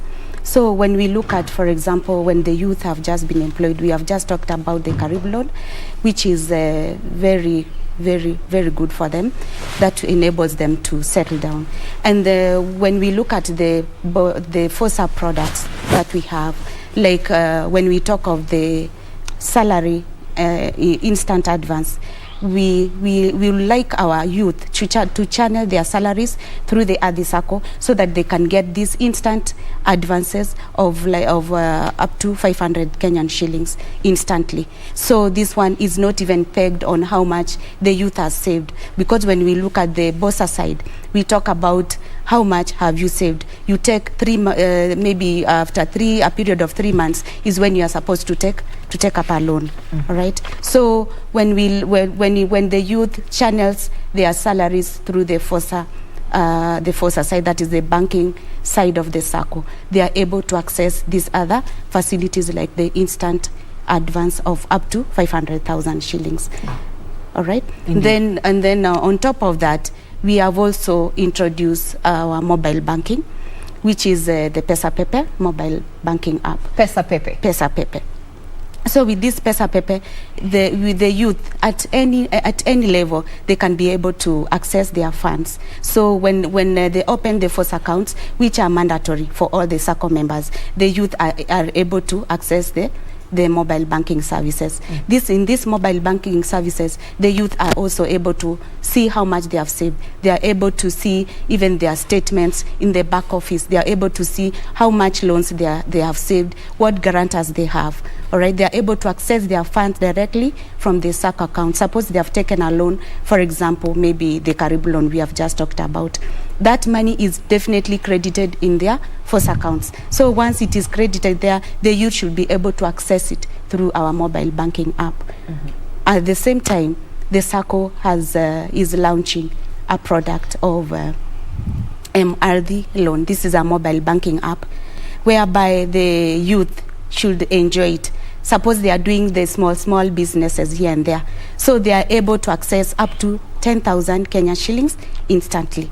So, and this one, it is paid at the end of the month. Month? Yes, at the end of the month. It is the small amount, it is upgraded as they borrow. Once you pay, the next time, if not 10,000, you go to 12,000 or 20,000 or 50,000 also. So it is a good product for them. So if they were doing maybe businesses, here and there, they are able to catch up with whatever they So are digital lending is fully entrenched in as far as SACCOs are concerned. Yes. Now let's talk about development. And when you join a SACCO, you have something in mind. It may be an investment and also just saving for something. So when it comes to investment, I'm looking at when government rolled out the Big Four agenda and the affordable housing aspect came into place. Government was really wooing the cooperative movement, the whole value chain, to invest in affordable housing. Talking about investments, what investments then does Aarti SACCO and its members really focus on? Is it land? Is it property? Is it housing? First of all, Aarti SACCO, in conjunction with Aarti Housing, we are purchasing land. We divide, that's what we do. We divide the land and we give to our members of both Aarti Housing and Aarti SACCO. Now, the other thing, we are also seeing how we can partner with the Ministry of Housing in future, so that, if possible, we can acquire housing for our members, so that our members can get housing through the Ministry of Housing. Now, the other issue that we are also encouraging is that our members can apply for loans individually to buy property, or in groups. For example, members of KBC here, they can get together, identify a piece of land. We can finance them so that they are able to get to purchase the land together and build houses as a group of KBC. Or let's say like Kisumu, members of us who are in Kisumu, if they identify that land in Kisumu, we can finance them as that group so that they can able to develop themselves. There. So consolidation. Yes. That is what I'm hearing. Yes. Now, land acquisition. Land acquisition has been, a thorn in the flesh of so many people, individually, groups, and even corporations and organizations. How is Aarti SACCO dealing with the issue of land acquisition? Well, maybe you can frame it again. You see, the challenges of land acquisition, fraudulent, fraud, the delays, title deeds are not coming through. Members at some point, we have had even members, coming out and saying this is not what we had agreed. Basically, land acquisition is quite a process. Yeah. So how do you surmount that challenge? Yeah, the advantage we have is that most of our members belong to the Ministry of Lands. So whenever we are acquiring a property, we do due diligence. Like now, if you want to acquire a property in Machakos or in Nyeri or wherever it is, we have our members there. So the assistance is doing the due diligence in that areas. So basically, you're saying part of the inner circle. Yes. Well, before we deal with further more matters on why you should actually be saving with Aarti SACCO, well, we'll take a quick breather. We will be right back with the Deputy CEO of Aarti SACCO, Bernard Mariga, as well as Immaculate Nyabonyi, who is the Marketing Manager at Aarti SACCO. We'll take a quick breather. We'll be right back.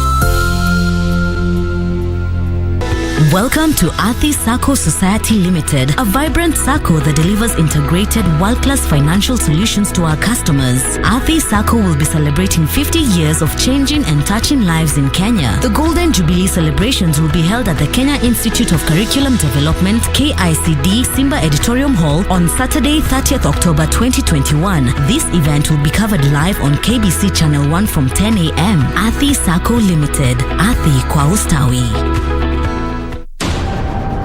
We take it on at the right time Honorable Musalia Mudavadi. The Honorable Mutahi Kagwe. Chief Justice Martha Karambu Kombe. This is KBC, is the voice of Kenya. Asking the right questions. I don't know how it made you feel as speaker who is presiding over a house where members can be compromised with 10,000 shillings. We keep our guests comfortable. A mission to ensure our audience gets a complete story. For a few hours or so, I thought this is it. My end has come. If really we want an end of this pandemic, we must fight. Our goal, to tell it as it is for the benefit of our viewer. And I'm sure we will have good discussions. All right. That will make probably your viewers understand KDF better.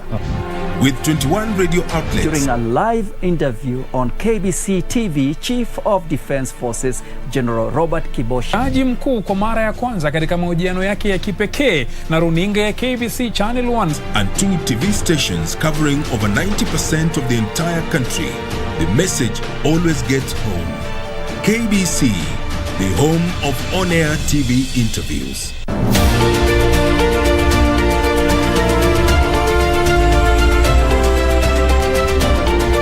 My name is Tony Gashuna, and I'm a wildlife warrior. This beautiful black and white monkey is rare and is found only in the coastal forests of East Africa, as well as in the Congo rainforests. All they need is trees. That's what they eat, that's where they live, that's how they move. Like very simple guys. They are endangered not because of their beautiful pelts. The road has been cut right through the forest, and the monkeys have to cross the road. This is Wildlife Warriors.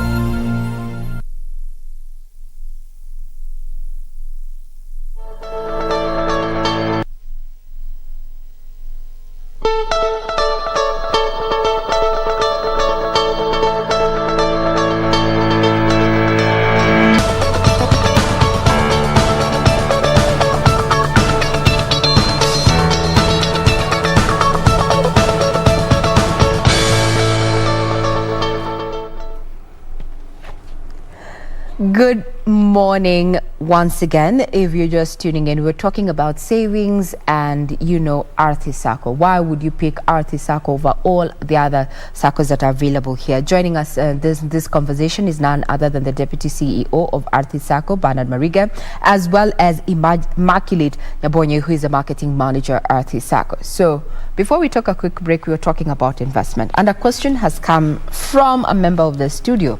They say, supposing I'm a member of Aarti Sacco and I have a piece of land, what would Aarti Sacco do for me if I want to construct, say, my home? Is there such a provision? Mariga. Yeah. One thing, we encourage our members to develop themselves. To develop themselves? To develop themselves. Okay. That was the purpose of forming Aarti Sacco. We have a special loan that we call development loan. Development loan is a loan that is repaid within 72 months. All what a member needs to do is come to the office or come to our website, download the application form, fill the application form. We shall give you a loan equivalent to your savings 3 times, repayable within 72 hours. This money will assist you in developing your piece of land. 72 hours or 72 months? 72 months, repayable within 72 months. Now, you may go, you repay the loan. Somehow you have not finished building your house. You can come back to us. We'll give you a top-up loan so that you're able to complete building your house. The project. Yeah. Mm-hmm. Now, the issue, we have seen Kenyans struggle in this past 1 year owing to COVID-19 disruptions. From where you sit as a SACCO, what have you done to elevate the lives of your members during this time? Yes. Maybe projects, CSRs that you have engaged in? Yes, like now, we have made our loans very affordable to the members because of the inflation which has been felt all over the country and which has not left our members out. So when we look at our interest rates, they are quite affordable. When we are giving at the 7.8% per annum, that's still very affordable to the members. So that one has really helped them. And when we look also at our members, we have members, because of the COVID, we have members who even lost jobs. All right, so such members, maybe they have lost jobs and they pay cuts. So the SACCO has come hand in hand to assist them come up again by visiting them where they are, and by also checking on how they can be able to assist them in terms of loans, savings, and picking up from maybe whatever project they had lost. So that one, the SACCO has done it so well. Yeah. Now, as we come to a close, and I'd want you to both to answer, why would I be saving in a SACCO? We have so many other saving platforms. We have banks, we have table banking, we have chamas, why a SACCO? Mariga. One thing, a SACCO, the first thing you do is to save. The second one is to borrow for your development, for emergency cases, for school fees cases, and for your development. The third, we encourage you to invest. Come with us, we'll invest your funds, and you do invest with other institutions, and out of those investments, we'll earn some dividends. That dividend is what is gotten from your investment. But the most important thing, the purpose of our savings and credit is to save and borrow. Save and borrow. Save and borrow. And dividends accrued get back to me as a member. As a member. In a nutshell, if today one would ask you, why would I be saving in a SACCO and not any other product or service that is out here, what would you tell them in a nutshell? Yes, when you look at in a SACCO, actually you get returns for your investment. When we talk about the dividends and on members' deposits, and also interest and on capital shares, all that goes back to the members. So you invest where you get returns. All right. So we want members to save in SACCOs, and more especially in Adi SACCO, because they will enjoy these dividends and the interest rates. When you look at other financial institutions, when, for example, maybe we talk about the banking sector, me as a customer, I'm not entitled to dividends, but the shareholders of the bank, they are entitled for dividends. So for the member, you are the owner of the SACCO, and you are the benefiting person in the SACCO. So whatever business you do, for example, in life, you expect to earn some returns. So in the SACCO, when you are in the SACCO, you are in safe hands, because at the end of the day, that business you are doing is for yourself. Yes. You are the owner and the beneficiary. Yes. Now, RC SACCO has been in operation for the last 50 years, and I think it's going to survive all of us. So what future prospects should we be looking out for in as far as the RC SACCO is concerned? Adi SACCO, we will be there. We have been there for 50 years. We expect it to be there in the next millennium. Now, we are prospecting to grow our membership by the year 2071 to around 100,000. So what is the current membership as far as 2021 is concerned? Registered members, we have around 24,000, but the active members is around 8,500. Now, we have opened our membership, as I said before. So we are encouraging every person in this Republic of Kenya, come and join Adi, enjoy our benefits, and you'll enjoy yourselves very well. Yes. No regrets from Bernard Mariga there. Join RC and enjoy the benefits. Parting shot, Immaculate Nyabonyi as the marketing head at RC SACCO. Parting shot. what should we expect from Athi Sacco going forward into the future, 50 years and counting? Yes, we would like to grow our membership to greater heights. We would like to have the best products for our members that suits their needs. We would like to invest more on ICT. Of course, Athi Sacco has invested a lot in ICT. And we would also like, as members and as Kenyans, you know, Athi Sacco loves teamwork.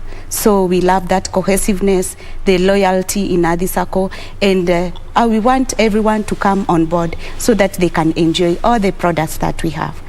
Yeah, thank you so much. Very well said. If you have just joined us and missed the other segment of, you know, the earlier on interview there, we have been talking about Athi Sacco and saving culture in the country and why you should put your savings, you know, in a Sacco. Well, you can get them on our website, that is www.kbc.co.ke, and we have been streaming live. So immediately we're done with the Entertainment Thursday programming that is going to be available at a touch of a button on our YouTube channel. Mr. Bernard Mariga there, Deputy CEO of Athi Sacco, accompanied by Immaculate Nyabonyi, who is a marketing manager at Athi Sacco. Take home is that for a Sacco, you are a member and a beneficiary. I'm Regina Manyara. You're watching KBC Channel 1.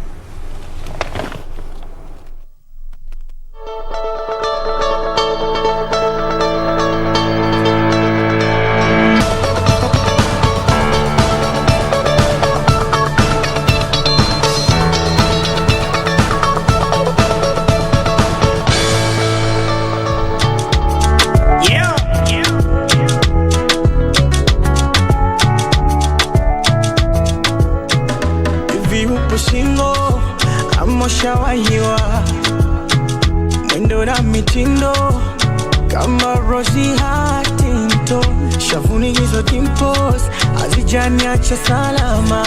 Mama ulivyo simple haujapaka hata mascara. Nasema kivesi anaza pimpo, ndefu yake shingo, kiuno kama City ya Lincoln, macho yake kama ya chingo. 'Cause you're beautiful, mama. Binongo tujua, ane bere tuona, ane uwe na tufaa, ane uwe na tupenda, ane 'cause you're beautiful, mama. Binongo tujua, ane bere tuona, ane uwe na tufaa, ane uwe na tupenda, ane. I guess I'm in love, I'm in love with you.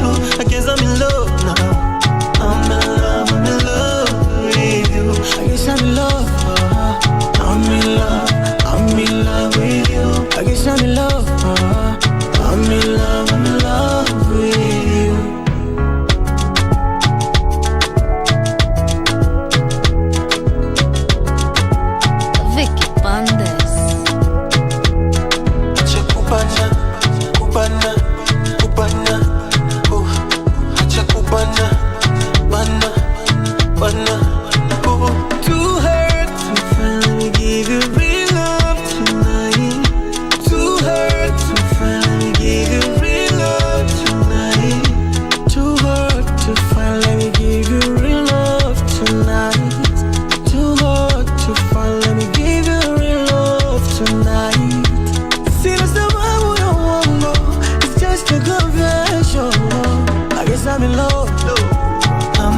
Chiba katupa magongo. Hey, dance kwenye beat ya kimambo. Dance mamio ni kama unacheza kegosho. Mimi niko vibaya baby, kama gari meshusha keji. Yani narita ya didi, poko tunimushi nishazima feki. Baby dance hallelujah, jo katikati dance kakololo. Hiyo kote kama ua, leo iliponzo tizo wana tesa. Kama tia roho chafu, wasuke kando hapa ni kudensi. Ingia kwenye sakafu, na futo wako leo ni kudensi. Bendo mugongo, bendo mugongo, bendo mugongo, bendo mugongo. Pinduka leo kuna lipuka watu juu ya furniture. I can see you looking at me. Indika pia kuna sativa sura ya malaika. Won't you back it up on me? Mali safi and the chain. Anything she wants tonight on me. Call me daddy, say my name. Now ukinipa leo nitasafisha kama tsunami. Tumekuja wengi nikasi ni army. Been a good boy kutoka zamani. So generation we run the city, yeah. Kama tia roho chafu, wasuke kando hapa ni kudensi. Ingia kwenye sakafu, yeah. Na futa wako leo ni kudensi. Bendo mugongo, yeah, yeah. Bendo mugongo, bendo mugongo, yeah, bendo mugongo. Kama tia roho chafu, wasuke kando hapa ni kudensi. Ingia kwenye sakafu, na futa wako leo ni kudensi. Bendo mugongo, yeah, yeah. Bendo mugongo, bendo mugongo, bendo mugongo.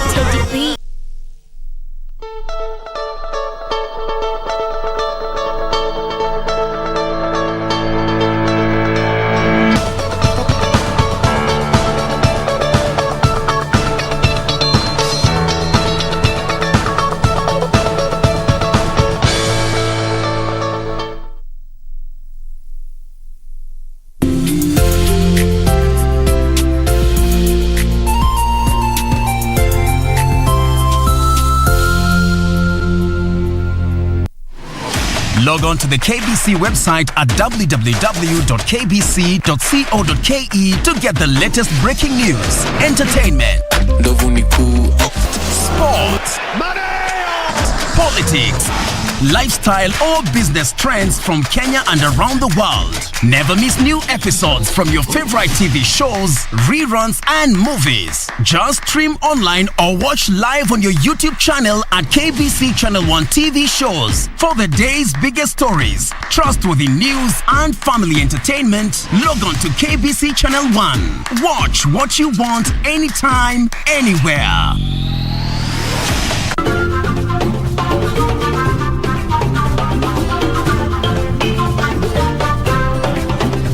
Wiki hii kwenye Mkulima tutajifunza jinsi ya kupata mbegu safi ya ndizi kwenye maabara.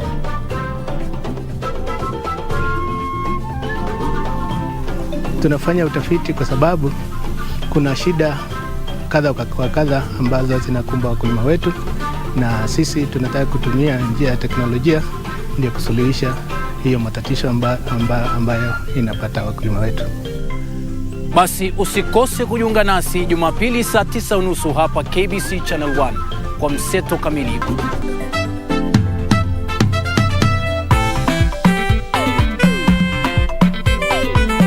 Nyote hamjambo. Atujambo.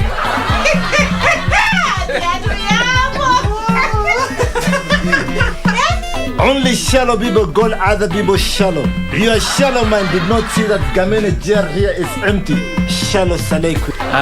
Dadangu usiogope hata. Kwani watakaje? Just imagine You were starting to piss me off. She just said she's having a situation. Si ni mawazo tu. You see, Mr. Nobody, our parents made this deal for us. What we can do is to bring the best out of it. I've already served you with the question papers. What else do you want? Classmates, every Saturday on KBC.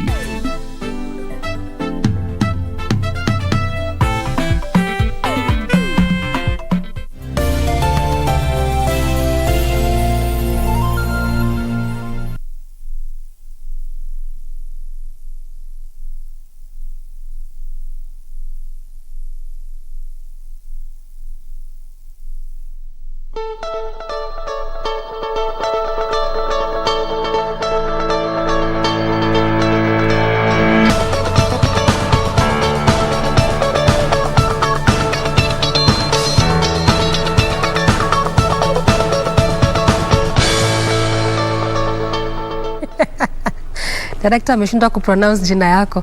Anasema Genti, unajua anatoka from those sides of the country.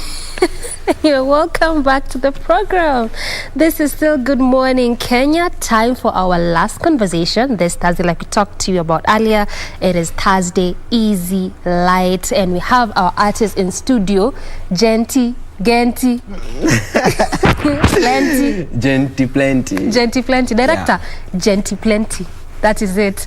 All right, so you want to talk about your music, film, music, directing, all these things that you unafanya, you know, just as a young, someone who's coming up into music, into film, and all of this. Sindio? Yeah. And perhaps you can begin from you being a gospel artist before you moved to the other side. Yeah, me being a gospel artist. Nilikuwa gospel artist before. Hapo ndo penye nilianza, definitely kwa mtoi. Unataka kufanya. Which year was that? That was 2014 nikimaliza high school. So nilianza na gospel just for 2 years, then after kampo nikaamua tu acha ni change, ni do what I want. Yeah. So ulianza gospel kufurahishana. Is it what you had wanted to do as at that time? Because so it's known a lot of artists, by the way, moving to and actually most of them ni young artists. And most again, especially ni young male artists. Mtu alianza na gospel after high school, after campus, or just somewhere in between. Na alikuwa ameshikilia Mungu. And then I decide, you know what? This is not my thing.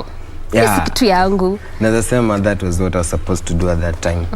Yeah, ilikuwa hiyo stage, ilikuwa hiyo time, and ilikuwa ni lead to where I am right now. Yeah.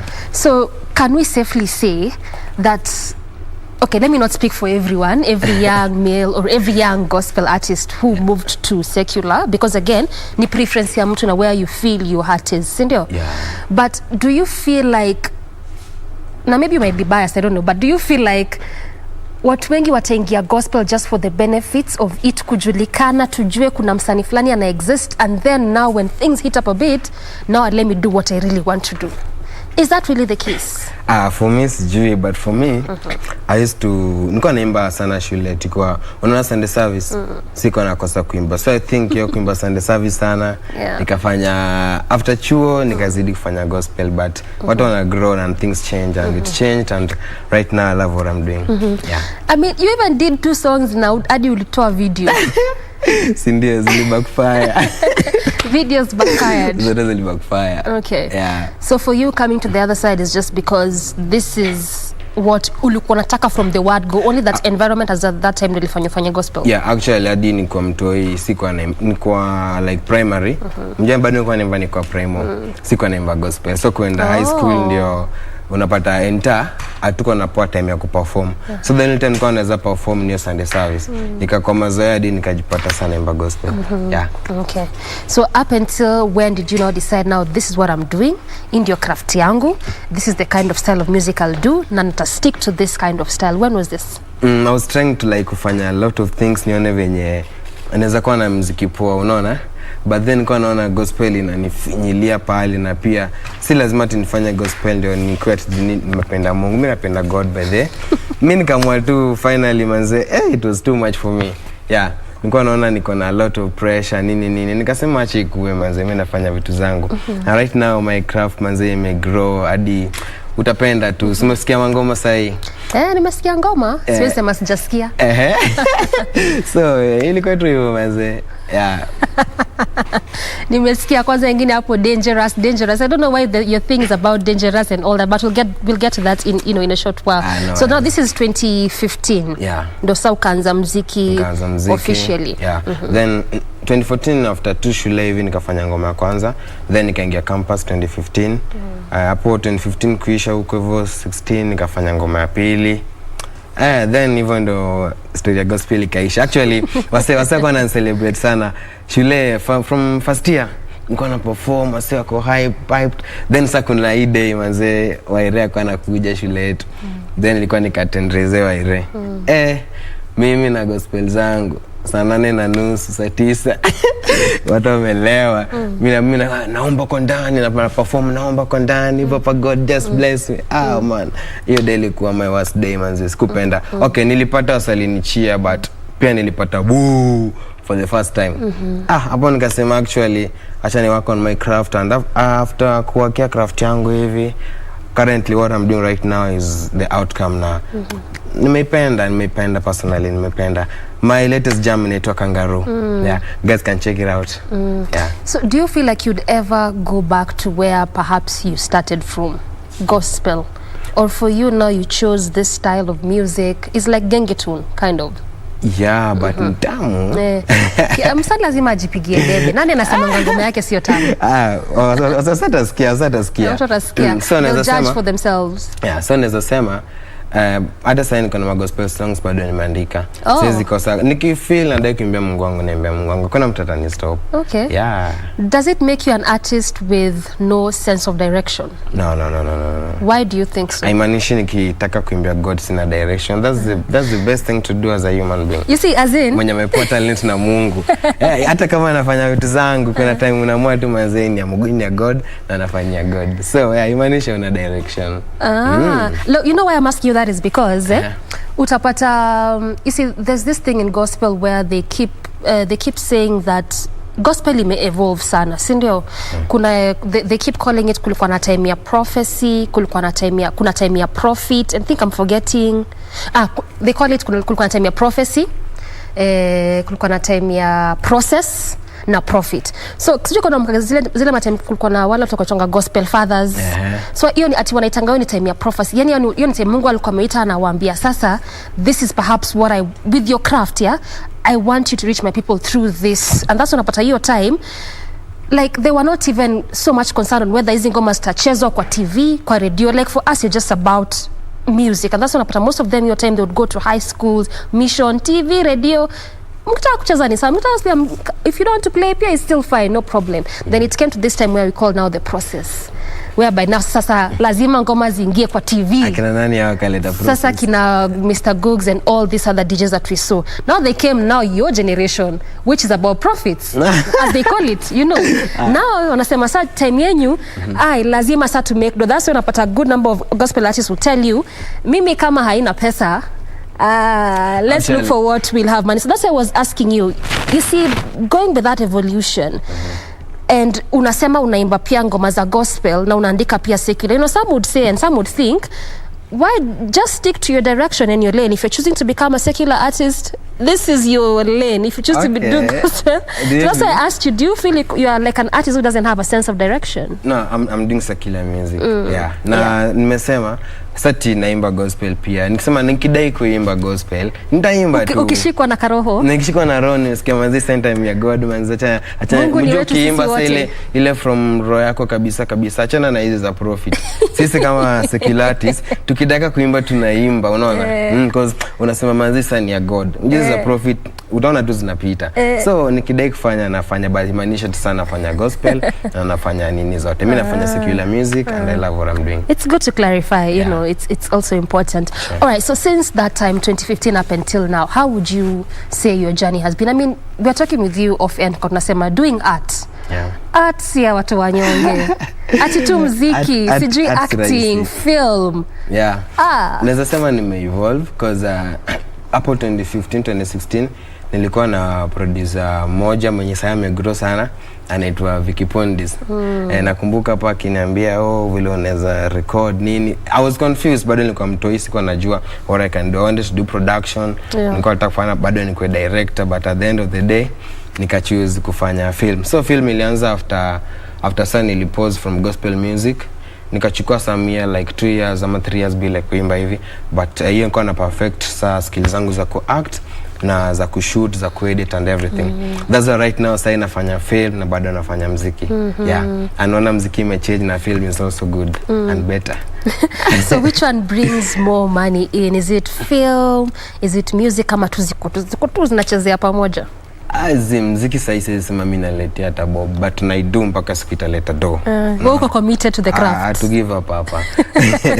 And then film hizi ma short films, na do short films. Yeah. Bado zianza kupay, but me as a director, bado director sema vitu zao, na editor say, so naweza sema from the point of co-director sema kazi zao, na ku-edit hapo ndo penye naweza kuwa nakula. But my own nini bado ijaanza kulipa, but niko positive italipa soon.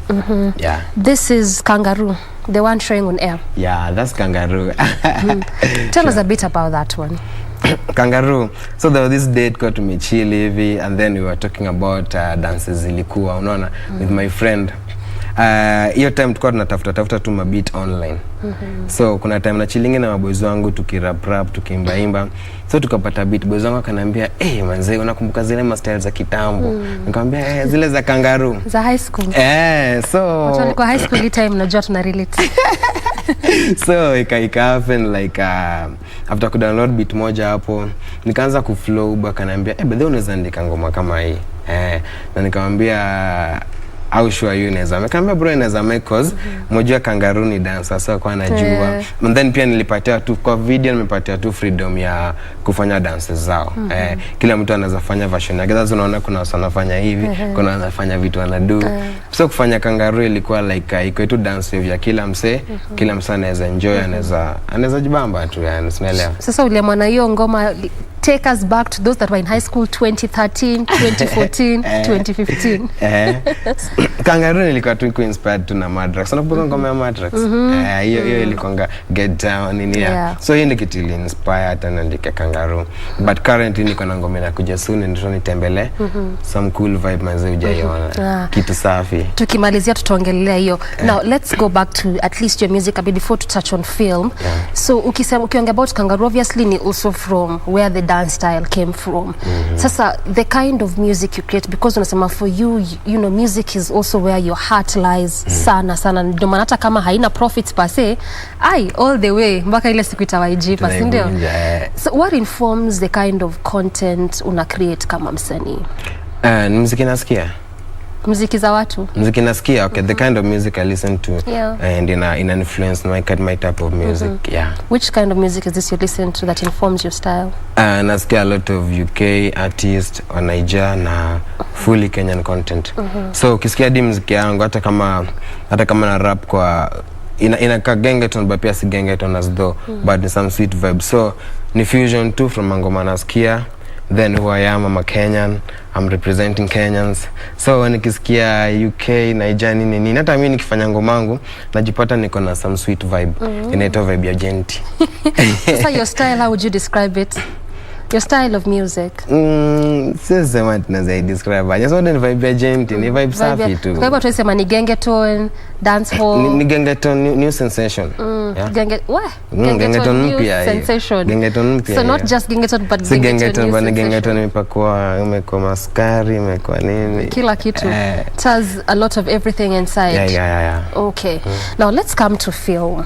Because unasema film you began in 2021, is it? Yeah. No, actually kushoot zangu nimeanza this year. But before nilikuwa na shoot movies from Eldoret, nilikuwa shuleni nini na nilikuwa bado na shoot yase. But zangu nimeanza kufanya sasa this year. How is it doing music and film? I mean, because both of these two crafts zina require a lot of input and creativity, because they involve writing, shooting, looking for crew, human resource.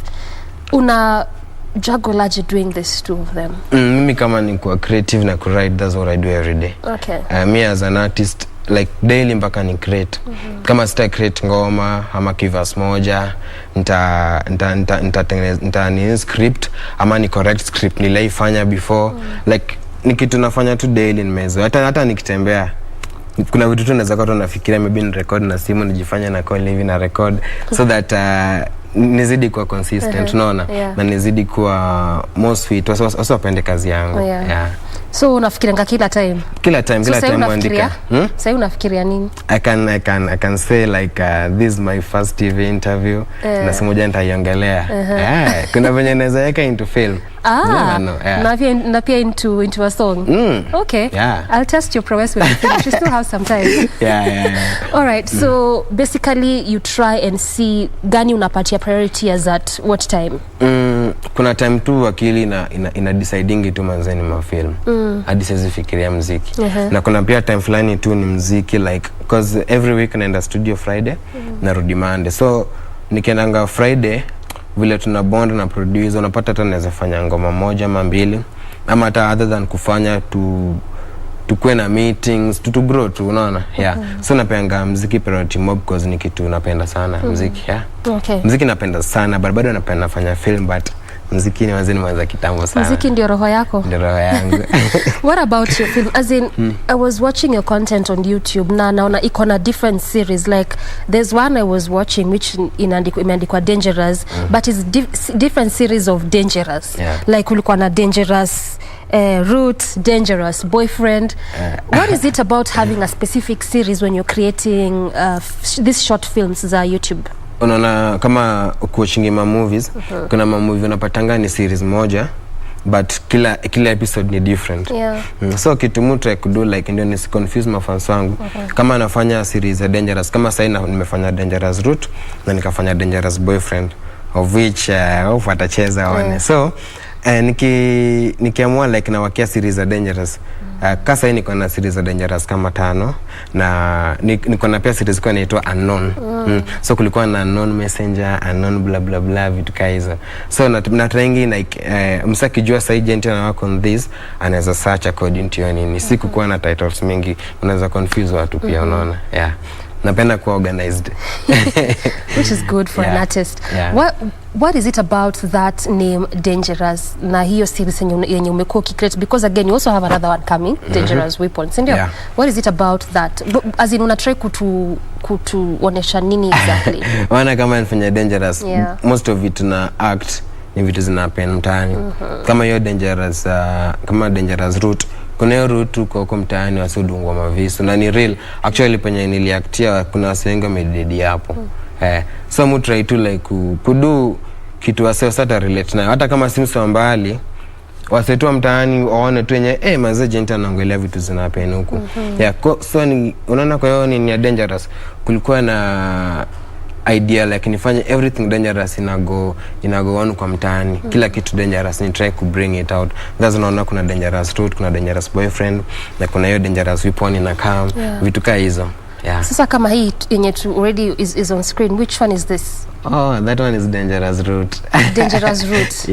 So this is now explaining what ulikuwa unatuambia that kuna place flani mtaani where kuna hiyo chuo manzee watu hapo watu kimbia basi. Hadi day nilikuwa na shoot. Kuna watu waliona kana shoot hadi wakakimbia. Wakawa nadhani ni real ati msame amefanywa hivyo. So mtu aito kuonyesha wasee manzee vile vitu zina happen mtaani. So this is Dangerous Root. Then you also have Dangerous Boyfriend. I have Dangerous Boyfriend. What is the concept of that one? Dangerous Boyfriend. Si nile design unakatianga demo wa mtu na kona chali. Lakini chali ni waya. Saa niwe tu. So like na try kucheza na mse demo wake ni mbaya. Vitu kama hizo zina happen huko. Mse unajaribu tu kucheza na demo wake hivi na kumada. So that's everything I speak about. Everything is going to happen around me. So for you, what is happening around your environment? I'm a team effect. Msaki nipigia story na I always try ni again to feel. Ni which one have you created yenye msame kupigia story? Unajua people can give you stories, but kuna ile moja inakutouch, una feel too this is actually a story. I think we need to write something about it, whether in music or in film. Asa menipatia ma story kama I have stories na funny shoot. Ni venye unapata kufanya hizi vitu mazina kwanga expensive. Unaona kama kutafuta tu sana kuactia. Most of them I don't pay them, but kuna hiyo kitoke mpaka utawa mse transi maybe lunch nini kuorganize hizi vitu ndio ufanye tu movie moja haikwangi rahisi. So napata most projects sijafanya sana, sema kama ni maza tu juzi, but I'm planning to work on a lot of stories by next year. Like tutakuwa tunaona kumbe short films zinaweza make Kenya. Mja short film watu waje kwa kufanya Kenya, and I'll be doing a lot of them. I'm just hoping I get the support I need na kila kitu itakuwa poa. From your perspective as a film director, why do you think hazijakuwa embraced? Because that are actually not even short films, just films in general hapa Kenya hazijakuwa embraced as much. I think tu ni consistency and then acting pia, acting skills. Unapata watu wana talent. Set watu wana talent, unapata mtu ana act. Unajua for you to act you should stop acting. Okay, what do you mean? For you to act you should stop acting, like kasa hii tunaongea. Yes. Ingekuwa na act kuna facials zinafaa kwa nikikwambia hebu ona kitu kwa kichwa chako hapo. Shika hivi. Sasa nishike. Ukishika utashika tu ile like uangalia, si ndio? But sasa mtaka kwambia hebu act ati kuna kitu hapa. Utafuata mse daki kuwa real.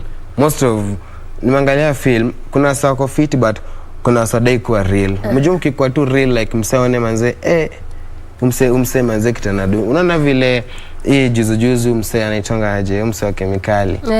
That guy manze anaongea real. I don't know zadhani ni wash real unaona. So the more Kenyans tazidi kuwa real na tuache kuact. Unajua for you to act you should stop acting. Ukiingia kwa hiyo ukiambiwa like play role fulani you take it in and una own. Kama mimi kama umeona movie yangu nilikuwa napigwa nimekufa. Unazaona mimi niliamua mimi nimekufa. Hata wafanye nini sitacheka unaona. So most people atakangi like get deep into character. For you to act na fuge just kwa tu your character. Most Kenyans unapata mtu ana act hata maybe ati ni jambazi. Basa jambazi fulani hata ukimuona si jambazi. Hata unapata mtu jambazi afa anaambiwa pige mtu anafanya ngoja kuna vitu zingine mtu akiona anasema these guys are joking. Unaona? But vitu kama hizo tukiimprove zitakuwa tu sawa. So that means very soon Kenyan film industry inaenda kugrow utaona tu. So that means it entails a lot, si ndio? Inabidi tease na consistency. Alright, so tukimalizia Genti, what next for you as an artist in terms of music, because umesema much as you do film and yes you talked about it, but for you unasema muziki ndio roho yako. Yes. Right now projects manze nataka kufanya back to back. Nisha record already but I want to release them back to back. Currently niko na ngoma inaitwa Nitembele. Inaongelea dem fulani mwenye nilimit adai atake kunitembelea. Unajua vile nyima dem nyulenga unaona.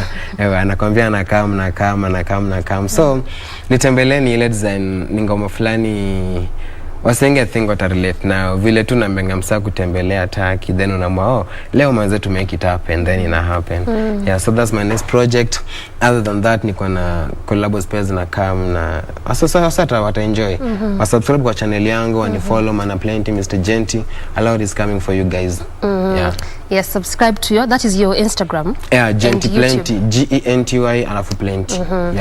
Genti a gentleman. Okay, Genti a gentleman. All right, so go support him, support his craft, support his music. From what you're doing for this conversation, art is not an easy thing. So when you have this artist coming here on board, just try and see how best we can support them as artists. And as we finish this conversation, I leave you with his latest song. Have a look.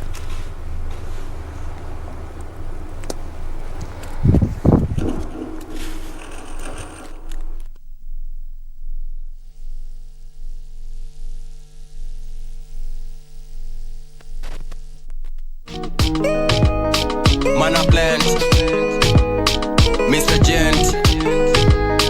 Oh yeah, Akish from the beat. Nina bima na beba toto zuri design ya Sarafina. Toto chupa na bwendange fitina na pia akiwashwa gopange kukuna. Kani ndizi anatafuna na pia nikinuna na chonga pa kuchuna. Kuna rizo mingi muku itabe, kila kitu ukidai nitakupe. Dance kangaroo, oya twende kangaroo, basi dance kangaroo, oya twende kangaroo, basi dance kangaroo, oya twende kangaroo, basi dance kangaroo, oya twende kangaroo, ruka niko fresh, kangaroo ruka na mresh, piga flash, chafua bash, rusha cash ndo upendwe na waresh, mtu inanuka manze ras na kusikia, dance imeshika jona demo busia, pia nia ni kumkatia, I guess kuna ladha na feel anasikia, shika mado, shika mandai, shika makeke, me the best, nipe ni keke, kuna rizo mingi muku itape, kila kitu ukidai nitakupe, basi dance kangaroo, oya twende kangaroo, basi dance kangaroo, oya twende kangaroo, basi dance kangaroo, oya twende kangaroo.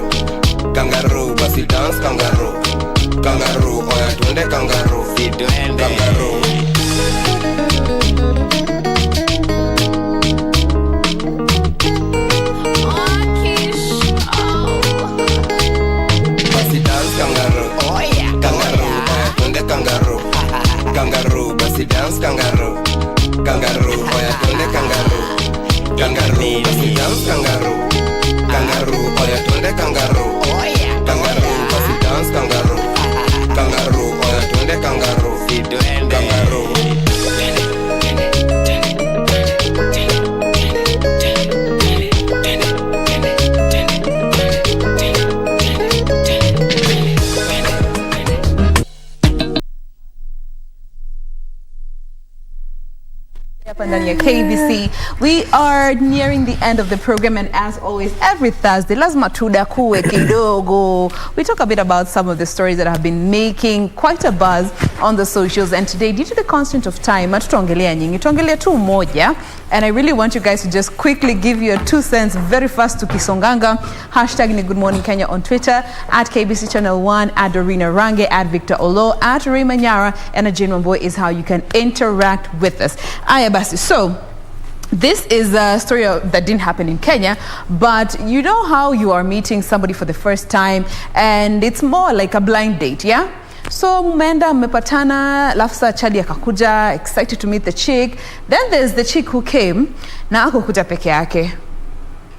She came with 23 family members and friends to her blind date. Wakakula, wakajisari, wakakunywa. Bili kakuja $3,400. What? Mande makasema vipi? Leta cheki ya watu wawili tu. Naona mimi na ugalde mapa. Bas. Mimi nalipia huyu mwenye nimeleta date. Ni wengine wote mujisort. And the chick akaanza kuzua nini, but the guy eventually kautaki pia wewe, baki na watu wako. Akawacha hapo na bill ya $3,400. That's roughly 340k. So hata hakulipia huyo dem. Si dem alianza kuzusha, akaambia hata wewe baki hapo now. Bringing people to a date. Debate. This is not even a sad story. It's just a funny story. Have you ever brought company to a date? How now, Ajay? How? 1, 2, 3, 23. You see, hata ukema kuleta mmoja, hata at least, okay, which in itself is already even wrong. Yeah. But at least hata mmoja, 23, surely. How do you do that? To what extent have you read this man's financial capacity anyway? To what extent? Or what do you want to show him? Do you want your family members to help you judge or help you choose better? Because if it is a blind, that means you had never met before. This is the first time you're meeting. So amekuja kusaidia kuchoose, or do you just want to gauge his financial capacity before you decide to actually go all in? And I don't even know why girls do that anyway. Just Victor. Okay, does it still happen? This is quite recent. Okay, so quite. I'm asking that question because, you know, by the time you're going on a date with someone, probably you met somewhere, I don't know where you met, but even bringing one person is not proper.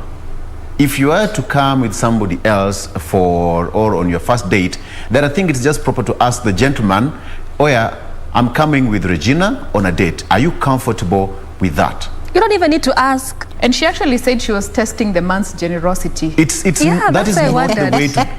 Man, the lady could have just tested the man's generosity, akikujata peke yake. You get it? That is just enough. 23 people. A bill of how much? $3,400. Mshanezi pia alikuwa amekuja sana. Ray. No.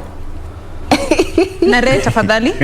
Summarize and use your inner voice with your facial expressions. Asiongea sana. 23. Moja mbili hadi 23 for a date to test a man's generosity. Girlfriend, if he's stingy, he'll be stingy through and through, even if you brought a whole clan. Secondly, I have gone for a date with a +1. Why? When you're not so sure about the person you're meeting for security purposes, go along with a friend. You do not necessarily have to sit at the same table.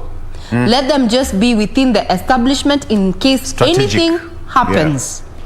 You're safe. That is when you're not so sure about the person you're meeting. However, it is only proper that if you have been invited for a date and a person you're comfortable with, and you feel you'd want to tag along a friend or two, call your Monday. Tell him, by the way, I know we are hanging out, me, you. Can I bring my friend XYZ along? If you're Monday, because he's the one who's gonna do the bill and everything else, he needs to know. You cannot just assume that he has money in his wallet to treat you and your clan, Actually, that's a or sign to of treat respect. you and your friends. He invited you to a date. He did not tell you, you know what? Fine, I want to hang out with you and your friends. That is totally different. But if it is a date, it is you and him. So kindly consult your man, because you're going to emasculate him. You're going to make him feel like less of a man, or even have to go out of their way to ensure that they foot the bill. Yet they do not have the requisite money for that. So kindly communicate. Munaona venye guys alitulia tu akangoja wakule. Alitulia tu akangoja wakule. Patience of the highest order. Wakakula, because he sat through, wakakula, bili kakuja. Kila mtu ajipange. But let me tell you, my girls, if your man calls you out for a date, don't even be calling him to consult him for nothing. Just go. Date ni yako na yake. Just go for that date. Why are you calling the man to ask him if I can come with my girls? Or I know, just go for that date. But what if it's the first time you're meeting this person? Okay, that's the way Ray was saying. Perhaps that's a whole different ball game together, you know. But you know, kuna wala made it after for 2 years, and they will still bring their kerende. You see, you need to be That's bad manners. I mean, why do you do these things? You know, from a man's point of view, one, it shows respect. If a guy invites you for a date, it shows respect. Just carry yourself, go there. And by the way, always believe in your instincts. Ngoja, before you go further, what did you say? If a man invites me for a date, it shows respect. No, if you go alone. Oh. Okay. Go peke yako. I was worried. It shows respect to him. All right? Because one, ukienda peke yako, by the way, he needs your attention. Yes. And you also need his attention. Whatever you're going to talk about is just between the two of you. And then again, just believe in yours. Trust your instincts. If you know, you can listen to the voice. Akiku invite for dinner, lunch, anaku invite wapi, at what time. Always trust your instincts. But 23 past, that guy alijua, oh, this guy wamekuja for get together, they have contributed, wanakuja at their own They have bill. contributed. So you also played along. But you see, I also look at this gentleman. He was quite a gentleman to have allowed that whole clan to actually feed. But then you say, you know, some problems are not problems so much if you're on a full stomach. So are you allowed? Nakumbuka utachonga viazi if you don't pay that bill. Exactly. Chonga viazi. Wacha wakule ndio wakideal na bill. They have consumed something. But also it goes along to say, especially this is advice to girls, ladies and women out here. If you go anywhere, and this is advice I got from my grandma and my mom when I first joined, actually when I was going to join campus, she told me, if you find yourself invited to go to a place and you cannot read, you read the menu but you do not understand, or what is this, caviar, calamari, you have no idea what this exactly means. Pick something you know. Kama you are used to French fries and a burger, go for that. Don't try be something you're not. Then rice and beef. Whatever you consume, please have some money in your pocket to actually pay for it. And even have money to take you back to what your if you place. want to test those new things? That is the advice for the day and for the week. Eat what you know. Eat what you can pay for. And take yourself back home. With that, tufunge show. That is the story, by the way, you can catch it. It's trending all over. This is Chinese people involved in this particular incident. So it's bye-bye from us. I am Jane Wamboi. She is Doreen Arange. He is Victor Olo. And she is Regina Manyara. Tupatane tena next week.